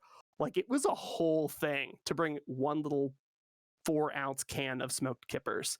International shipping and customs and whatnot is serious business. Yeah. Right. And like, this is for, okay, meat, liquid, metal. I'm actually okay with most of that. Like, that totally makes sense. A t-shirt, a soundtrack, a Blu-ray no, that's dumb. That should be able to move around. That I have issue with. The t-shirt thing can start getting into stuff like whether it's classified as apparel, or there's actually a lot of different things about what thing it can be classified under and what duty rates that's added. There's a lot of down the rabbit hole shit about this. Exactly. And that's the biggest issue. Much like the whole thing wherein, was it Ireland or Scotland, where Subway's bread is not classified as bread? Well, that's because it has too much sugar. Right. But the reason that matters is because they want to be bringing it in and have it classified as bread because there's a much cheaper import thing for it based on like kind of like staple foods as opposed to like specialty food. And so if it's not legally, the reason they care whether it's not legally considered bread according to that is because that determines what tax rate it's going to be under. Not because they're suddenly going to be compelled to say particular things in their advertising. I mean, how often in their advertising do they say, have one of our sandwiches now on bread? Like, they don't say that anyways. Okay, I used to smoke, just past 2 years of no smoking, which is cool. But Welcome to International Trade Hour on Phoenix Sound Radio. Oh my God, the pain in the ass that it was to bring cigarettes was a nightmare. But here in Western Washington, a carton of cigarettes is going to run me $100 to $125. In China, it was $10. In Japan, it was about $35. So I would buy the $10 cartons, but I could only bring a maximum of 400 cigarettes. Well, if I bring a sealed carton that I bought for $10, they go, are you reselling that? I say no. I now have to, the burden of proof is on me to prove that I'm not. So what I would do is I would crack the carton open, pull one of the packs, open the pack, and smoke one of the cigarettes out of it and bring back 399 cigarettes, because now I had 19 packs plus one in my pocket of my jacket. And I could justify that it was for personal use and not for resell. Because you had like cracked the thing open and started using it already. Because I could justify, if I've done this for one, I'm obviously going to do this for the other 19. So now if I take one of those 19 packs and I give it to a friend and he gives me $5, that's where I would get in trouble, because now I'm not supposed to be selling it. And again, it's tobacco. It's a plant product. It's smoking. The filters are different. I can see some of the issues that they have with international, but again, it's a t-shirt. It's a t-shirt. It's a towel. It's one of those little stupid I support whatever's trendy bracelets that were running around a couple years ago that are given out at concerts. You can't get any of that stuff over here. Yeah. It turns out that those tax schedules get really, really in-depth into what's class. And it might even be that for this one, it would be all right, but the entire thing is just such a headache that they wash their hands of large parts of it. Or they just didn't want to make enough of it because investigation to figure out. Or they didn't want to make more of it because they weren't sure how well it was going to sell. Yeah, there's lots of factors that can be playing with this. It's still annoying. International trade is weird. And I still want the things, damn it. Oh, well, yes. So we actually looked into how to import a whole pile of stuff, which was like, let's bring back car parts, bumpers, gas struts. Let's table this and we can talk about it in the after show. No, but I'm angry. Yes, we've been going for an hour and a half and we haven't even gotten into the soundtrack yet. I don't think we're gonna, bro. No, we're going to, because next week we're talking about patch 5.5 spoiler free. Oh shit, yeah, it's true. So then the last bit was they showed a limited edition Panasonic Soundslayer gaming speaker that will be made available in Europe. I did see that. I think it is available in Japan and the US. But now they're just making it available in the EU market as well. So that was Live Letter 63. It's a lot of stuff. I am actually hype for what's to come. So, I mean, I've been logging in every day, for the last couple weeks now. I took some time off and now I'm back excited, ready to play again and ready to see what the buildup of the next patch leading into the expansion is. So,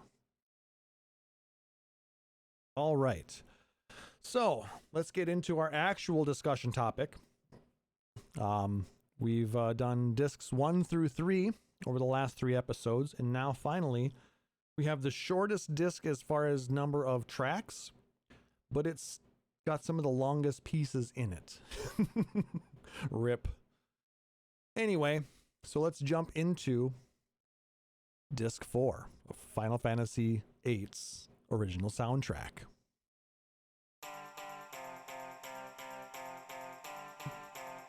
And you gotta love starting with a banger like this.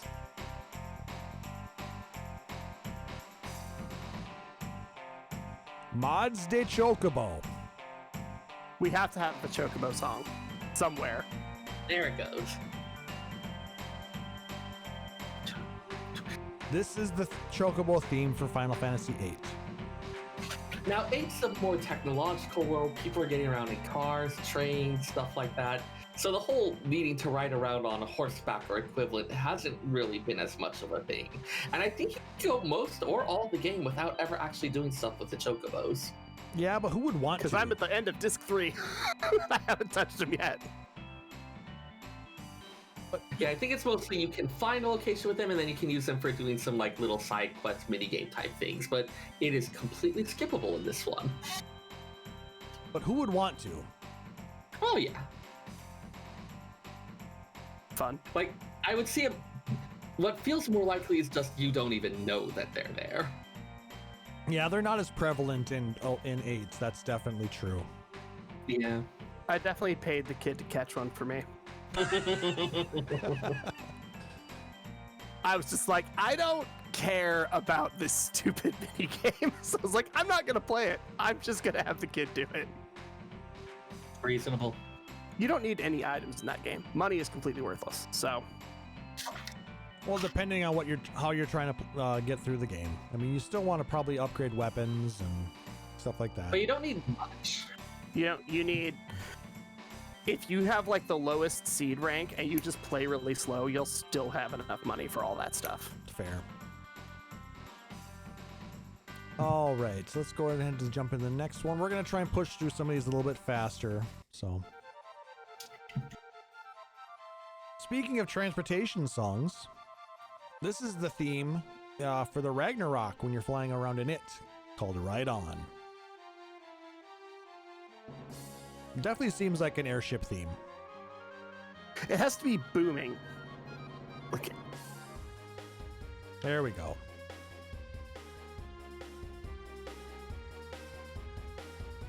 Like that airship, intro bit but has make it cool. that intro bit has kind of the fluttering. Mm-hmm. That bit right there. You've got to have Also that keep because you're lighter than air and you're flying around. I mean, you've Well, already been flying around. Once again, the vehicles are a bit of a departure because this isn't a boat with a bunch of propellers on it or a blimp or whatever. This is a full-on like space vehicle that has been repurposed for going around the atmosphere. It's also not a giant school. Yeah, there's some. It's weird, man. I don't know. What It to has tell ya. some of the It's pretty weirdest weird. transportation. I mean, okay, you get to drive a car, you get to ride on a train, you fly a fucking school. I always want to quote the Futurama bit on there when Zap Brannigan's like, "It's built like a steakhouse, but it corners like a bistro." I love and hate Matt Groening. I really do. Man hired some good writers. I do love that they proved an entire theorem for that show. All right, let's I go feel ahead. like they made improve the new mathematical theorem in order to make a plot thing work. All right, our next song.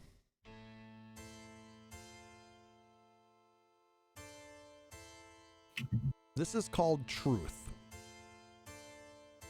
And this plays Dissidia song. Yeah, this plays at the orphanage and is kind of her theme. Yeah. It's the Dissidia song. Now, we'd heard. Ooh, is it? There we go. We had heard some elements of this before, like the harpsichord, things like that, in the earlier stuff involving anything with a sorceress. Mm-hmm. But this is more like Adia as herself, no longer as the possessed by a time-spanning witch thing. So I never really separated in my head. I never trusted Adia because I know that when I first met her, she was taken by the sorceress. And so like every time I see her, I know I'm supposed to trust her, but I can't. Yeah. Like I still have issues with Thancred in 14. Like I will never trust Thancred because I started in Ulda. Like I can't, right? There's something in my head that says I can never fully trust you. And I will never fully trust Adia.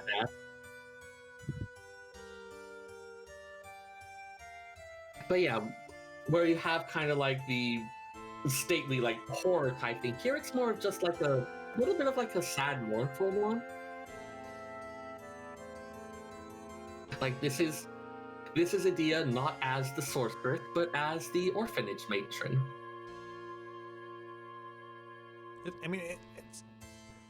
It's still got some of the kind of, I don't know, creepy is not the right word, but No, creepy's definitely a good word though. Man, it's not the word I'm looking for though. Yeah. I mean, there's a little, it's discord. There's a lot of, troubling feeling sounds to it, but then there's Discordant? Yeah, but there's also then we've got the piece here that kind of makes it seem where, you're thinking back and it's a little bit more relaxed and a little bit more serene. If you take out the harpsichord, you know what I mean? Mm-hmm. Yeah. A lot You of got like kind of that. it's a little bit more relaxed and pastoral, because they're thinking back to, they're starting to remember some of their childhood. At this point, I believe is when they're starting to realize that, hey, I knew you before the garden. And not just, I knew you before the garden and I don't remember you. It's, I remember talking to you. I remember having dinner with you. I remember you cried one time. Like they're starting to actually get memories back. Mm-hmm. It suddenly makes sense why Irvine was immediately so flirty with Selphie. Because he had a crush on her when they were kids. Yep. And Which he I is say a little casually, weird- but like, ugh. And he feels a little weirded out that she doesn't really seem to recognize him, or isn't acknowledging it, or all that. And why, Cypher was always picking on Zell. Yeah. Like, thinking about it, that's gotta be so creepy. Like, he gets to see these people after all this time. None of them recognize him. He's being pulled into this mission where he needs to assassinate the orphanage matron. It's kind of like, oh my god, I fell into a bizarro world. Yeah, it's a rough day for that Yeah. guy. Yeah. All right. Yeah, the fact that he cracked under the pressure makes a lot more sense once you realize just how much additional pressure there was that we just didn't realize was there at the time. Exactly. All right, let's go ahead and jump into the next one. Speaking of creepy, this is Lunatic Pandora. And guess where this plays? Lunatic Pandora. Ding, ding, ding, ding. Lunatic Spotify. God, I hate you so much right now. I deserve it. Lunatic iTunes. Nope. Doesn't work as well, but Nope. Lunatic Apple Music also doesn't work, so. Yes, this is the weird thing from space that no one understands, but ends up being such a huge driving force in the plot. Welcome to Final Fantasy. There's a weird thing in space that no one understands. Well, Okay, actually, isn't sure. this now somewhere in the desert? Yeah. It's a giant just obelisk It kind of thing. interacts with space. Yeah. Did it actually come from space, or where did this thing actually come from?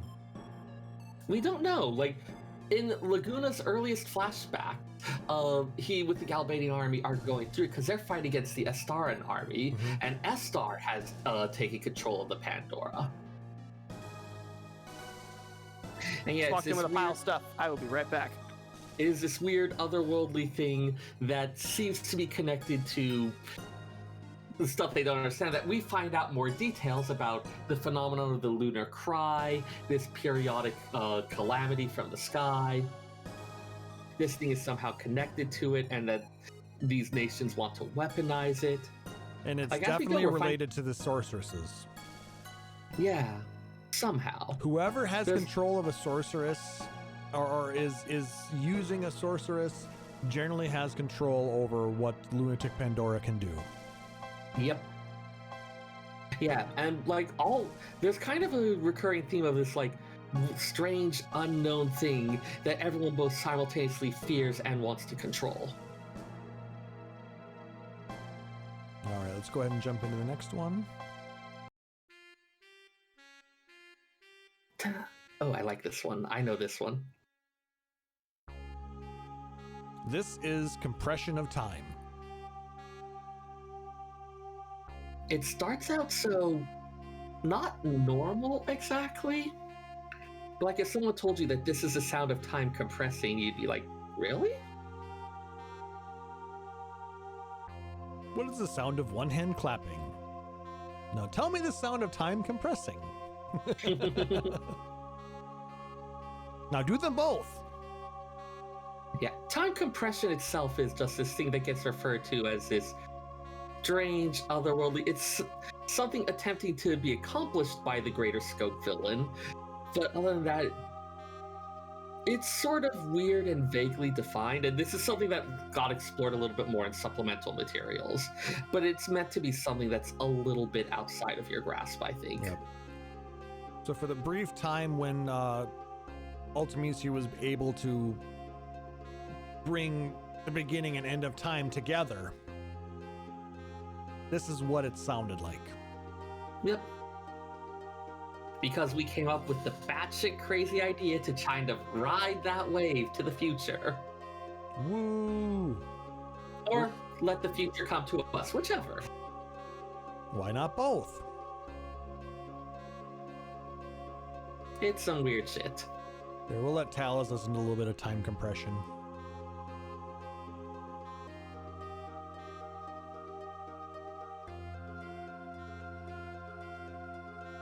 I mean, it's an interesting song, but I don't know if I'd necessarily think of actual, of the compression of time with this. I just think of a really weird dimension. Yeah. Wasn't that part of the underlying layer of that? I feel like was used in the battle theme for Ultimisia Castle in Dissidia. Could be. I don't know. I'd have to listen to that again, and boy, do I not have time to find the Dissidia soundtrack. You also do not spend a lot of time with this track. You're entering this weird otherworldly space composed of places you've been to before you start encountering and fighting sorceresses from across the ages. Yep. Speaking of which, let's go ahead and jump into the next one.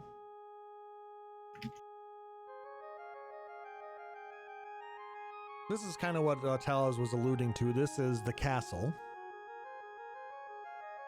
Nope, this is the track that they used for the battle theme. Okay. Okay, yep. This is the actual plays in Ultimisia's castle. And you've got this nice little opening bit, and wait for it. Enter the There creepy we go. fucking music. There's the pipe organ. I was gonna say, why does creepy castle and pipe organ go together so well? Just because I it don't- does. You know, well, don't you think of like churches as creepy too? I mean, I Churches- grew up in one, so yes. Churches, not necessarily, but cathedrals, Hmm. not necessarily creepy, but this like huge, imposing, almost otherworldly space. Mm-hmm. I just find him creepy. For reasons we won't get into here. There's some fascinating iconography. a lot of stuff is easier when you come at it from a librarian perspective. Yes. This is a banger track, though. Oh, it's awesome. It's just definitely super creepy. It really reminds In a me good way. of like Castlevania style music. Yeah. It's that grand and gothic theme, you know? We got like the kind of intricate like string melodies that we had with the sorceress before, just writ large on a much larger scale.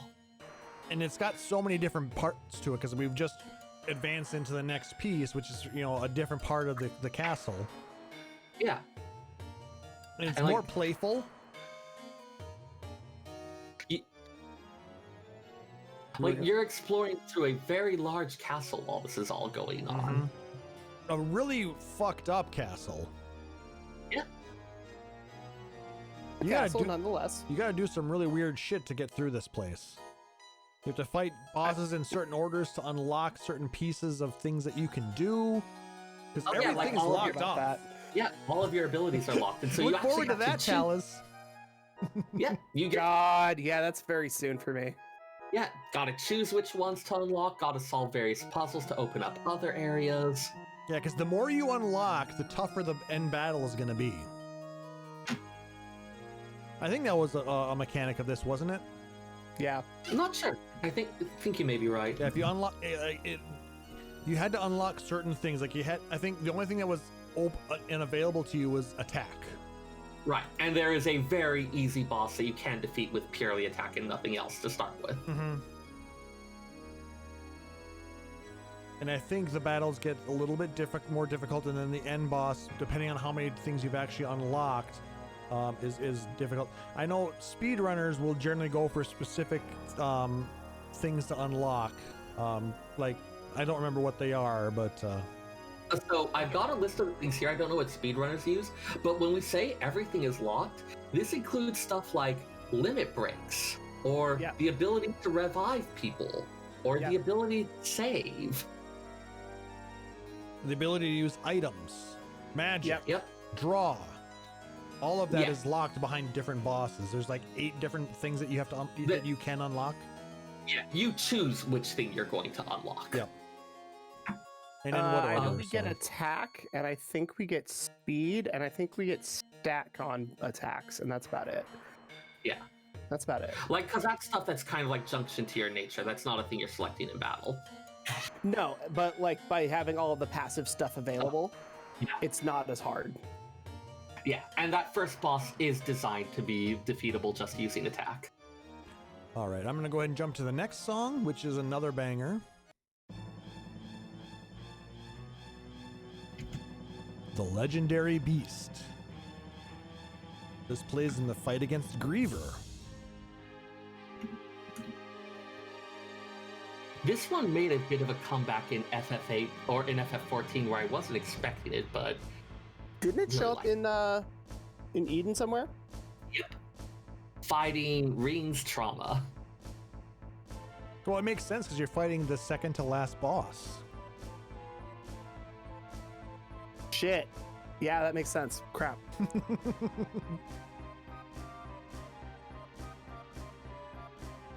And the Griever fight is the second tier of the final boss, so... Yeah. Like, one could argue that in 14 it would have made sense to do it for the Shadowkeeper since it's that big dog, but it just really works with the Thancred Ranjit fight. Yeah. Yeah, the Ultimecia fight itself, it is an involved motherfucker. This is from the time where it's like, okay, every Final Fantasy boss, like final boss, has at least 3, possibly more forms. Yep. Multi-form, multi-HP bar.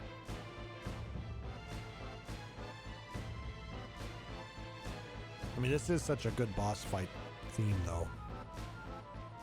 Because, yeah, you're fighting first Ultimecia, then she calls Griever and you have to fight it. Yep. Then she junctions Griever to herself. And we get this music.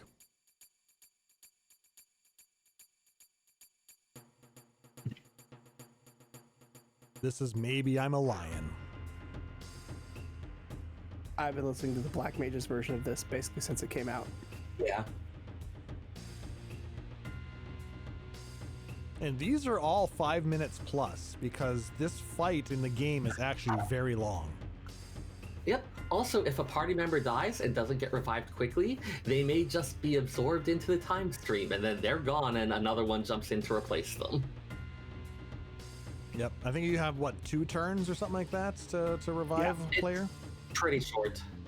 2 to 3 turns? Not enough. Yeah. Don't die. Get good. Be ready to react very quickly. Yep. And again, what you can do all depends on what you've unlocked.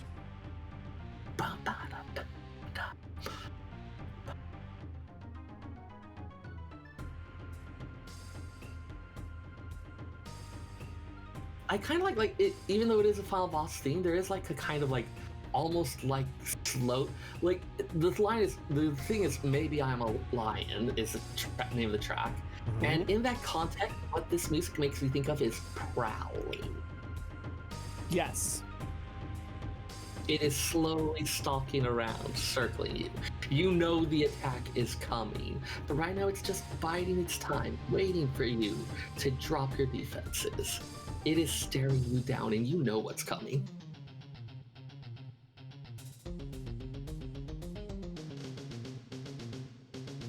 I love how epic and in-depth and powerful this music sounds, and how it makes us all feel. And the lion is pouncing. Right, and then we go back and we like look at the disc 1 janky dumb shit school life drama for the first 6 hours of the game, and you're like, what is this tripe? How has this turned into something so good? I mean, I like most of the songs on this soundtrack, but I mean, the last disc is definitely all the bangers because you're fighting the hardest bosses, and there's just so much craziness going on, and Uematsu just created some amazing music to go with those battles. So the perspective I have on it is, you start with like this pleasant school life type thing. Like, this is the image that people have of like, oh, this mercenary thing, oh, being a fighter in these things, oh, being a JRPG hero, wouldn't this be cool? And here's a school to be a JRPG hero. And then over the course of the game, you've learned this is actually kind of awful. It is. And it's also, bear in mind, this is 1998. So look at where we're at in media. Look at where we're at in what movies we have, what comics we're reading, manga, anime, other JRPGs, other American RPGs. This is going toe-to-toe with things like Baldur's Gate, which is a very different style of game. So having something that's epic and booming and huge fits. But it definitely, if you didn't know what you were doing in Final Fantasy VIII, it could take you a while to get here. So being rewarded with amazing music and incredibly difficult fights that challenge you as a player is worthwhile. All right, let's go ahead and jump to the next one. That wasn't even her final form. This is.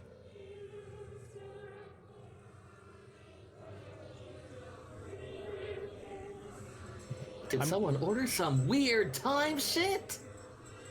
I'm not sure how well this is going to go through on the podcast, but as I'm listening to it right now, I'm hearing it go back and forth from left to right, and it's just like trippy AF. Yeah. Are you guys hearing that too? No, because my headphones are kind of crap, but... Stop talking a sec. It's not quite coming through on mine. Okay, it was the first bit that was doing that. Okay. But yeah, at this point, and you've got like this slow comma. This is also used in the transition sequence for E12S, and it's done to great effect there as well. This is called the Extreme.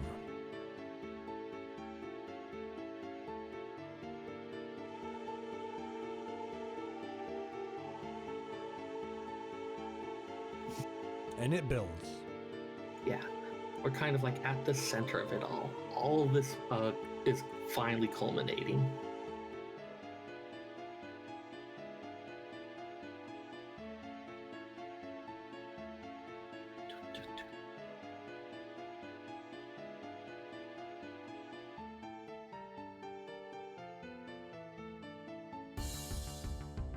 There we go.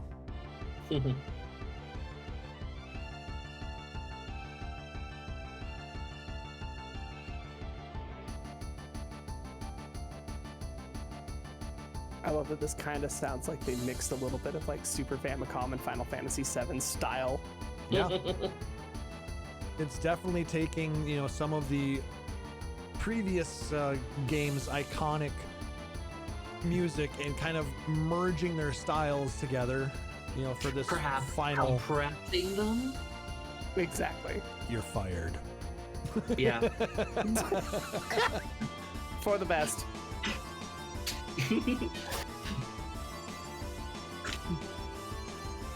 But we've already been through lots of weird, time trippy, whatever type stuff, facing off against the powers of this sorceress augmented with the powers of sorceresses from ages past, present, and future. It's kind of like, okay, we are breaking down the elements of reality itself, going into some strange unknown space. Mm-hmm. And who'd have thought that just some random kids would be doing this? Well, a couple of people did because they know how it all ends. Because weird time shit! Oh god. It wouldn't be a time travel narrative without some weird loops. Yeah. But yeah, this song just has so many different phases to it, just like the fight does, and it's amazing to listen to. I wish we had time to listen to everything on all of these songs, but we talked so much about the live letter. We really need to keep pushing. Yeah, we gotta power through, y'all. Sorry. All right, so then Okay, so at this point, Selphie uses her limit break and insta-kills the boss. the end. And this is why you should be afraid of Selphie. Yes. Well, one of many reasons you should be afraid of Selphie. Selphie is Seyrr's waifu, confirmed. She masks her trauma with cheerfulness. This is called the successor. Yeah, because it is one of the rules of being a sorceress that you cannot die without passing on your power to someone else. And at this point, Ultimisia gives her powers to Adia. She doesn't really want to, but she's kind of compelled to, and there's no one else. Well, there's Rinoa, but... Well, Rinoa's not there at that point. This is after everything that's happened, as time is uncompressing, and Yeah, everyone has I suppose. everyone has come on board. Squall and Ultimisia arrive many years in the past at the door to a familiar orphanage.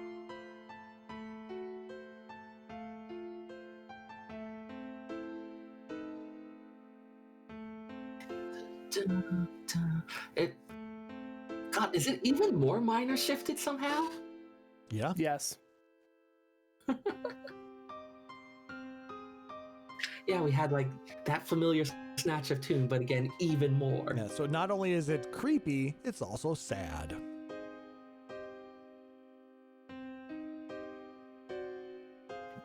Supposed to feel remorse for the things that we have done. It's like, no. We tried to kill all our friends. Yeah, I think it's. I always felt it was less like remorse for it and more just like, okay, and now we see how this ends, which is also how it all began. This is why Adia even started Garden and Seed, and Adia and Sid together started Garden and Seed because they knew they would need to, because one day they received a strange visitor.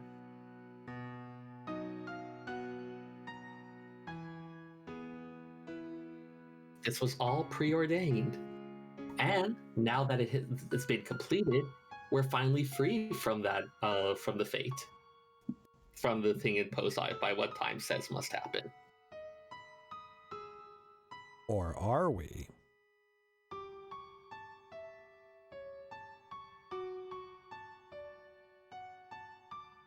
Ultimisia herself is also free, in a sense. I mean, by dint of passing away. But the entire thing happened because she had been persecuted for her sorceress powers and wanted to use time compression to create a world where only she existed. kind of take her solitary existence to an extreme. Which, when you think about it, is a little bit of what Squall was doing. Foils! You love 8, I can tell. I like anything where they're doing interesting storytelling. All right, let's go ahead and But jump yes, in. I think Go I think 8 is criminally underappreciated in some regards. It definitely was my least favorite, or one of my least favorites for quite a while, because it seemed confusing the first time I saw it. But I mean, I have a better appreciation for it now that I have a little bit better understanding of it and everything that's gone into it. So, Yep. all right, second to last song, called The Ending Theme. This song is 13 minutes and 20 seconds long. We're not. But by it the way. also has a lot of stages to it, unfortunately. It does. Because after that, Squall once again, as I said, everyone's kind of come unmoored from time, and they're trying to make their way back to their proper present as time expands back to where it should be. Yeah, this theme basically is the backing of a large number of cutscenes that happen at this point. Yeah. Because in the end, Squall's come unstuck. He can't really find his way back to home. I mean, metaphorically, does he really have a home? He spent so long shutting everything out.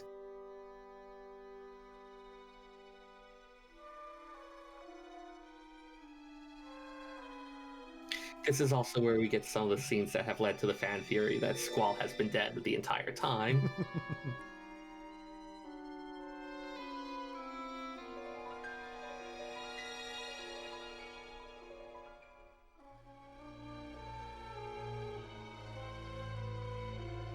Yeah, there's a lot of different parts to this theme. We may have to go through most of it, unfortunately. Well, or fortunately, depending on how you look at it. We're running a little long tonight. It happens.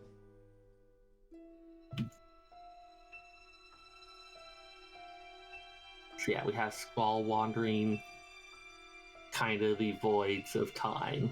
Actually, this might be a good time to go through some of the liner notes. Yeah, I'll keep mentioning stuff on the music as it goes. Okay. So I'm going to start with the liner notes that come with the standard edition of the soundtrack. Of course, they always come with a message from Nobuo Uematsu. He says, I received a letter asking me to answer a survey about me from Digicube the other day. I was able to answer every question with ease, but I had to stop and think when I put down, I am always happy, when I had to answer the question, when do you find yourself happy? Looking over the past few years, I can't remember being unhappy. It may just be that I am spending my summit of my life. But it's not that I haven't had any angry or distressing moments. Don't think that middle-aged men don't have any worries. All right, and here we get a different arrangement of Eyes on Me. Yep, because in his wandering, Squall has gotten kind of given up within these darkness of the deep time, and he remembers. He sees a feather floating down, remembers kind of literally and metaphorically Rinoa reaching out to him much as he once did to her, and remembering the promise that they made to meet once again at the flower field. And that's what gives him something to anchor onto and return to. Yep. Again, we're getting metaphorical, metaphysical here, but I like it. Well, we're in the middle of, he's stuck in the middle of time compression and basically nothingness at this point, and his thoughts are manifesting. Yeah. And there's the kind of broader theme of Squall from the beginning, this poor damaged orphan who thinks that, okay, I need to be a strong adult. A strong adult doesn't need anyone else, and so I'll just shut everyone else out. When his school friend wants to talk to him, he just says whatever, and that she should go talk to a wall, because he thinks that's what you're supposed to do when you're an adult.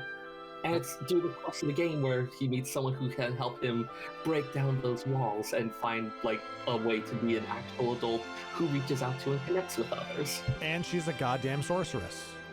Well, yeah. She wasn't at the time. She was. Well, she was, your but quirky she just... your quirky manic pixie dream rebel. All right. Moving on to the next paragraph from this. Well, if I count how many times I have been happy these couple of years, its number well exceeds the number of times I have been put down. I'm sure I'm not the only one. Some of you may have no money, but enjoy spending time with your children. You may have been fired, but found some freedom instead. Taliz. What's up? If you have been dumped, you have had another chance to start another affair. I don't know if he means that kind of affair. He but means relationship. Yes. Same Yeah. word though. yes. You may have received a low grade on your test, but maybe you love playing soccer. We go through a great number of experiences. They all fall upon you, so you are the one who must interpret their meanings. This is actually the perfect place to read this, actually. You know? Right. Yeah, no, this is working really well. Keep going. I think We did that it on those purpose. meanings that you have created become truths. Even if there is one single event, there could be as many truths as the world's population. If you decide to interpret an event in a negative way, you can only find yourself caught in an unhappy truth. We can't liberate ourselves from pain by looking back to our distressful past, for we are the ones who are eager to hold on to that pain. It may be a good idea to open up and say, "Here I am. I'm ready for anything," as you disconnect yourself from that pain. That is why I decided to have a change of mind this time.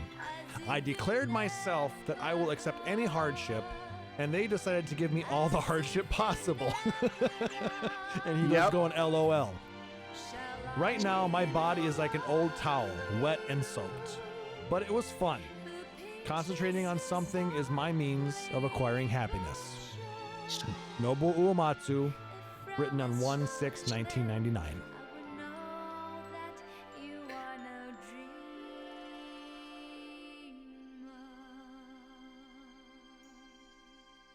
He has some really interesting thoughts on life, doesn't he? Just a bit. Creative type. You know, like you're gonna have an interesting perspective anyway, but having met the dude, he gets so excited about everything new, everything different, everything that's unique to the place he is or what he's doing. He is unabashedly excited about it every single time, regardless of what it is. Oh, and now And we that have a excitement shows in what he produces. and now we have a shift into the prelude.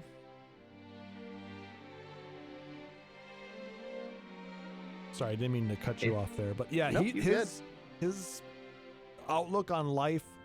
I mean, I'm sure he's gone through the time when he was kind of the salary man, you know, the stereotypical Japanese business person who goes through his 9 to 5 and did what he needed to in his early life, and then when he found his passion, his calling, and started creating all of these different soundtracks for these, you know, monumental games. I mean, he didn't do just Final Fantasy. He's worked on a number of other games, and he's still going. I don't know if you guys are aware. We talked briefly about the new IP coming out from Sakaguchi. It was released recently on iOS. Fantasian. Oh, is that the one with like the dioramas? Yes. Uematsu did the score for that. Oh, okay. So if you have an iPhone and have access to Apple Arcade, let us know how the game is. I'd be interested to find out. What was it called again? Fantasian. Well, that's right. You do have an iPhone, don't you? Sure do. Oh, Shake's been playing it. How is it? We'll have to get you to write something up. It looks beautiful. Yeah, I've seen some screenshots, but I from what I understand, the screenshots don't do it justice. I remember we reported on it a couple months ago about the handmade dioramas and everything. Yeah, like that alone caught my attention. I'm hoping it gets released on other platforms. I would love to see it available on PlayStation. How much is it on Apple Arcade, just out of curiosity? I think it's free. It's free. Wait. Oh, you have to, but you have to purchase a subscription to Apple Arcade. Yeah, That's the jam. and then you access it. You can access whatever content is on it. I think you can get like a free trial or $1 for your first month, kind of thing. Free for a month, yeah.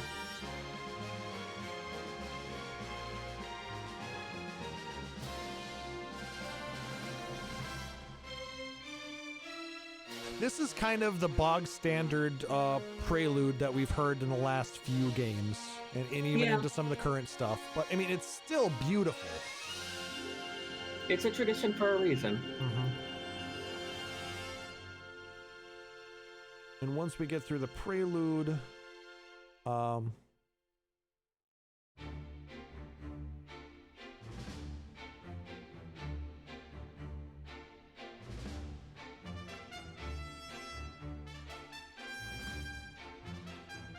not the prelude, that was the main theme. Sorry.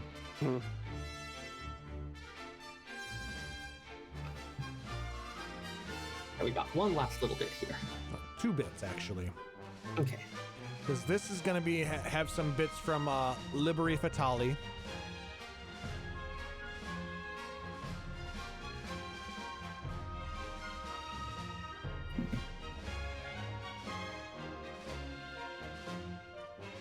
Again, a very different feel to the main theme of Final Fantasy.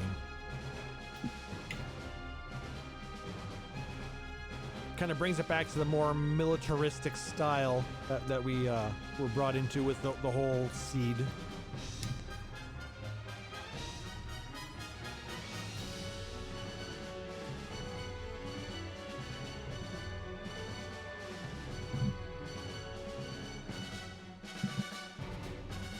I can't even quite remember what's happening in the scene at this point.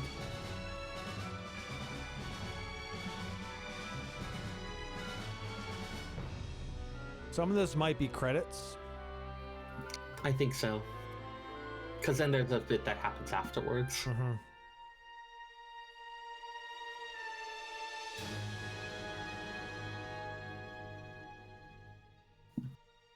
No, I don't know. I know we don't have time to read through the interview that came with the limited edition version of the soundtrack. But there's some interesting questions in there. We may revisit that at a later time because there's some interesting stuff that's in there. You can also go out to where are they? Where'd it go? I thought oh dang it, I didn't copy paste it. If you go out to finalfantasy.fandom.com. Yeah, they have a fair amount of the materials from this. Yep, that's actually where I got the information from, so.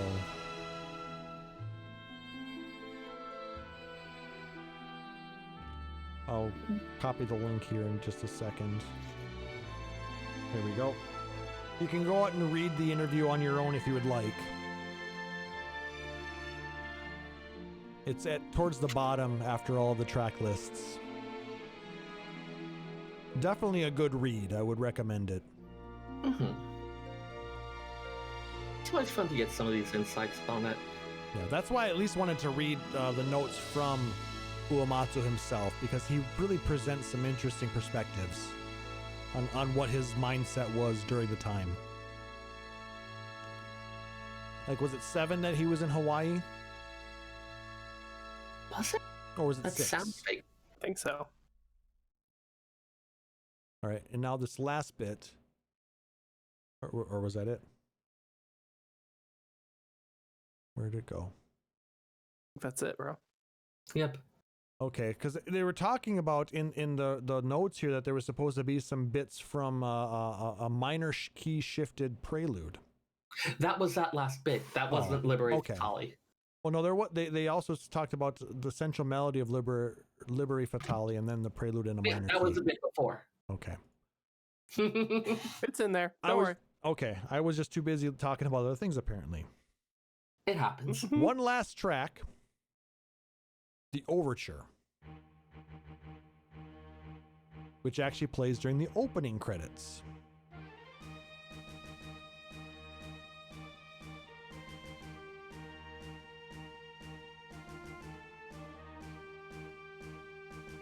Yeah, you've got like your kind of military school opening.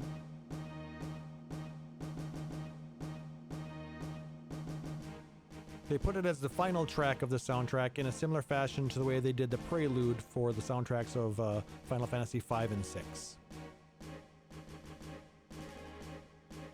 So they're ending where they began.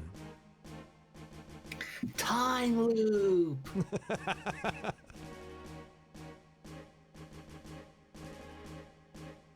It's a closed 4D circle.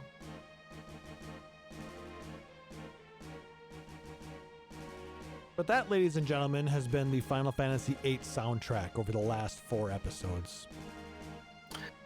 Oh man, I'm gonna put on a 2-hour loop of Eyes on Me and saw my eyes out. Like, come on, Torch song, right there. You do you, boo. But Woo! no. I get that a lot for some reason. That's 8 games down that we've gone through now in this podcast. We have a lot of music to look forward to yet. 11, 14, both of these soundtracks. Like I said, we could get entire seasons out of Final Fantasy 11 and 14. Yeah, So we're going to have to figure out different ways to handle those, but I feel like maybe a greatest hits or like a curated selection or something. Like I said, I think then they're going to probably wait until after we get through the non-MMO versions of the games. And we also have to figure out, are we going to do tactics? Because it's not a mainline game. That's so good. It is. It's a very different style.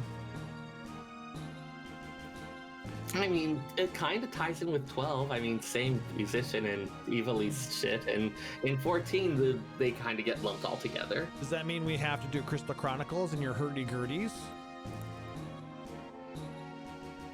Also, we need to bring in Vagrant Story for no other reason than because I want to bring in Vagrant Story anytime there's even a slight connection. Yeah, I have a great idea. Let's not do tactics. And once again, the unsung hero's story won't be sung. Wow. Well, there's a reason it's unsung. Duh. Cancel culture finally catches up to the hero of the Lion War. All right, so Can we cancel WAF because the music is very slow in that? Okay. Programming notes for you guys. Next episode will be our spoiler-free impressions of patch 5.5. And we will then, the next episode will be more in-depth storyline, discussion of the dungeon, main scenario quests, things like that. So we're going to take a 2-episode break from the soundtracks and jump into some more Final Fantasy 14 coverage. After that, we will probably jump into Final Fantasy IX. So look forward to that. Oh man, I have a weird relationship with 9, but there are some tracks in there I'm really looking forward to. I love 9. 9 is amazing. Yes, And like I said, every time. 9 is probably my favorite mainline game, honestly. I just love everything that it brought because it took the game. We had gone on a very different path with 7 and 8, and then 9 brought back the crystals. Yeah, it was definitely a kind of getting back to its roots in a lot of ways, and they explored that in the story as well. Plus, VV is just best boy. Shake says Chrono Trigger should be a bonus episode. I agree. I Chrono agree. Chrono Trigger and Chrono Cross. Maybe. Nope, just Trigger. Whatever people say about Chrono Cross, they generally agree that the soundtrack is amazing. That's valid. Game's still dumb. It suffered a bit by being a follow-up to Chrono Trigger. If on its own merits without the Chrono Trigger connection, I don't think it would have been panned quite as much.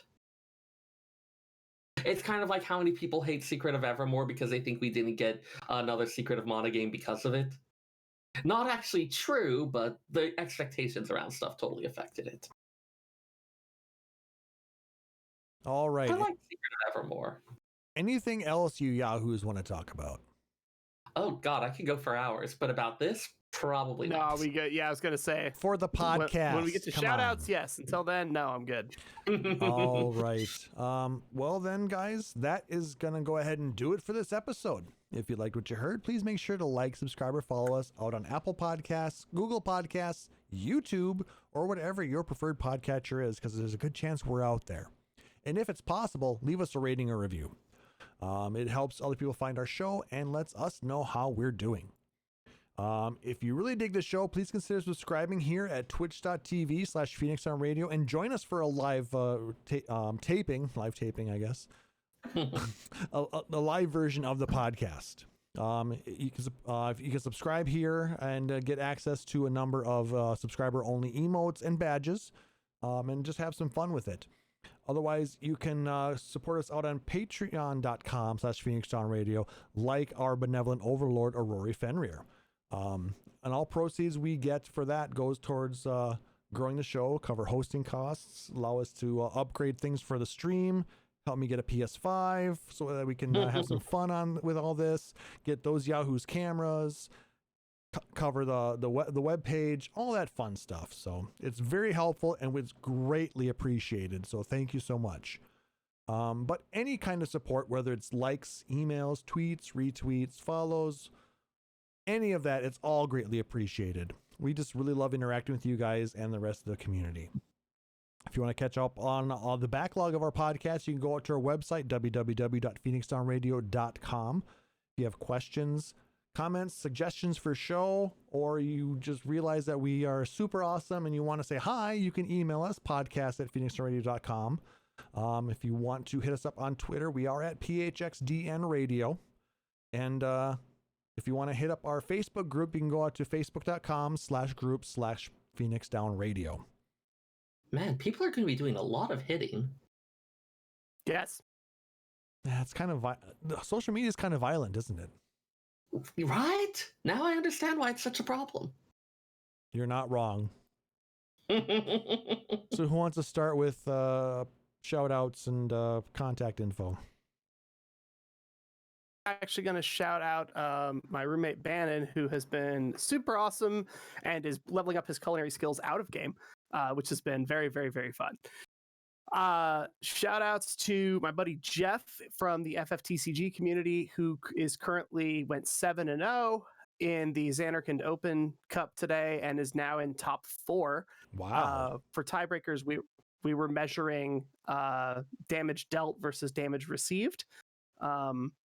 He has received 7 damage across all 7 rounds. Oh, wow. Now, mind you, if you take 7 damage, you lose. Your 7th damage that you take, you lose. He has been dealt 7 damage. He has dealt out 49 damage. So he's going 7-1 every game. He has won 7 games straight because the 7 damage that he's been dealt was not all in one game. That was across 7 rounds. Like 4 of it he dealt to himself. Okay. I was gonna say, like, is it 1 per game, or are there games where he's just gone untouched? So he's gone untouched a few games. So Fusoya from Final Fantasy IV, the special ability is do damage to yourself and activate whatever EX burst effect if that card has one. There's cards that allow you to pick what the top card of your deck is. So he just puts a card on the top of his deck, activates Fusoya's effect, flips it, and then blows his opponent's board up and wins. That's where he's gotten his damage from today. So good job, Jeff. Thank you for representing Western Washington. It's the backlash that he's taking from activating his super move. Exactly. But yeah, he's absolutely just trouncing people. So that has been super fun. So congratulations to him. My name is Taliz Marvelous. If you want to find me somewhere on social media, you can find me at Marvelous Tofu on Instagram and TikTok, where I post basically nothing ever, but you can find me there and you can message me and send me cool memes and stuff. Memes are good. Oh, once again, there's been a whole lot happening the last few weeks, and there's so many people I want to shout out that it's hard to make a list. But I'll go ahead and actually shout out Taliz for the other night. overcoming some of his fear for a lot of these types of grind fests and going along it for a little trip into Eureka. We spent like, God, how long was it? Couple Like hours? 3 hours. 3 hours just shooting the shit, fighting monsters, talking about all sorts of random stuff. It was just a really nice time. And I got to learn things, which was awesome. Yes. Generally, when you hang out with me, you learn things. I don't even necessarily try to, it just happens. And it was actually a really fun time for me too. Like with everything that's been going on, lots of library programs ramping up, having a thing where I just get to like do something a little bit mindless and shoot the shirt for a little while. It's pretty great. So thank you for that. But then your shirt is full of holes. Why would you want to do that? Because if you shoot the thing you traditionally shoot, then you have a lot worse to deal with holes in fabric. Depends on who's cleaning it up. Oh, be mindful of the work you make for others. Anyways, you can find me on Twitter at FF14Seyrr. That's FFXIV SEYRR. I occasionally post random cool stuff I found at the library or things that I've cooked recently, or I retweet the latest shit post from one of the other lore mongers. They're great folks. Very nice. There's so much shit posting. It's beautiful. That's what it is like one of the highest forms of human expression. Post. Yeah. Dude, they go all the way back to like ancient times. Shit posting is not new, just the name for it. I hate that you're not wrong. Humanity is amazing in many hilarious ways. If by amazing you mean terrible, then yes. Terrifying. No, just terrible. And I want to shout out my co-hosts, Seyrr and Taliz. Thank you so much for joining me again this week. Always having a good time with you guys. Shout out to Aurori for being just an amazing supporter and amazingly supportive person. You're the best, Aurori. Absolutely the best. Thank you for being our benevolent overlord. Just thank you for being you, because, you know, being able to, you know, just talk with you about random stuff is really nice, and it is very helpful. So thank you. Shout out to everybody joining us live at twitch.tv/PhoenixDown So I got to throw a shout out to Shake, because you're awesome too. Who else do we have hiding in there? Where's my list? My list is everywhere. Is it there?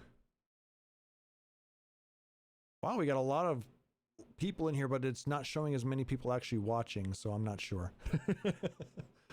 Sometimes things a bit weird. It is. But thank you to everybody who is joining us live. Like I said, we really have a good time doing this for you. And everybody listening on the podcast, thank you so much for your support. Do try and join us live sometime at twitch.tv/PhoenixDown It is a lot of fun. And if you want to follow me, you can follow me at PHXDN_KLAUSS. I used to be at FFXIV_Klauss, but I changed it. I was falling back in my old ways. I should have posted the fried rice I made today. But it was so delicious, I just ate it because it was really good. You take pictures for the gram until the food is no longer appetizing. Then you toss it out and go get some fast food. You've been following man, me on Just One Cookbook for too long. They're both gonna murder me for that one. I also have to A little bit. You're You're not wrong, though. I also have to then throw a shout out to Uncle Roger. Because he's the reason why I made fried rice today. Because watching so many of his videos on YouTube, if you don't follow Mr. Nigel Ong, please go search Uncle Roger. You'll find his channel and you'll understand what we mean. It's amazing. It's the best. I'm going to show up to the next episode in an orange polo. You know that, right? We should all show up in orange polos. Just orange polo, one and leg our up. knees, yep, legs up like Yep. this. I feel like that washes out my skin. Like, I have a yellow shirt and I always look so washed out in it. Why do you wear a red shirt? Hi-ya. Oh, it's so good. It's so good. Less hi-ya, more fuyo. Anyway, we should get out of here before this gets weird. You're right. Okay. So thank you everybody for joining us. For my co-hosts, Seyrr Timono, for Taliz Marvelous, I'm Klauss Nightbringer, wishing everybody a wonderful evening. Thank you so much for joining us. Take care. Phoenix Down Radio is a production of PhoenixDownRadio.com and Illusion Productions. Final Fantasy XIV and Eorzea are trademarks of Square Enix. In-game content for Phoenix Down Radio is the copyright of Square Enix. Opening music for Phoenix Down Radio is provided by Guilty Gear Rock You. Check out the Metal Chocobo theme cover and many other music videos at youtube.com/Guilty Gear Rock You. Closing music for this episode is provided by Guitar Wanker 90. Please check out their full version of Matoya's Cave and other rock video game covers at youtube.com/Guitar Wanker 90. The views and opinions expressed in this episode are those of Phoenix Down Radio and its hosts and do not reflect the views of Square Enix.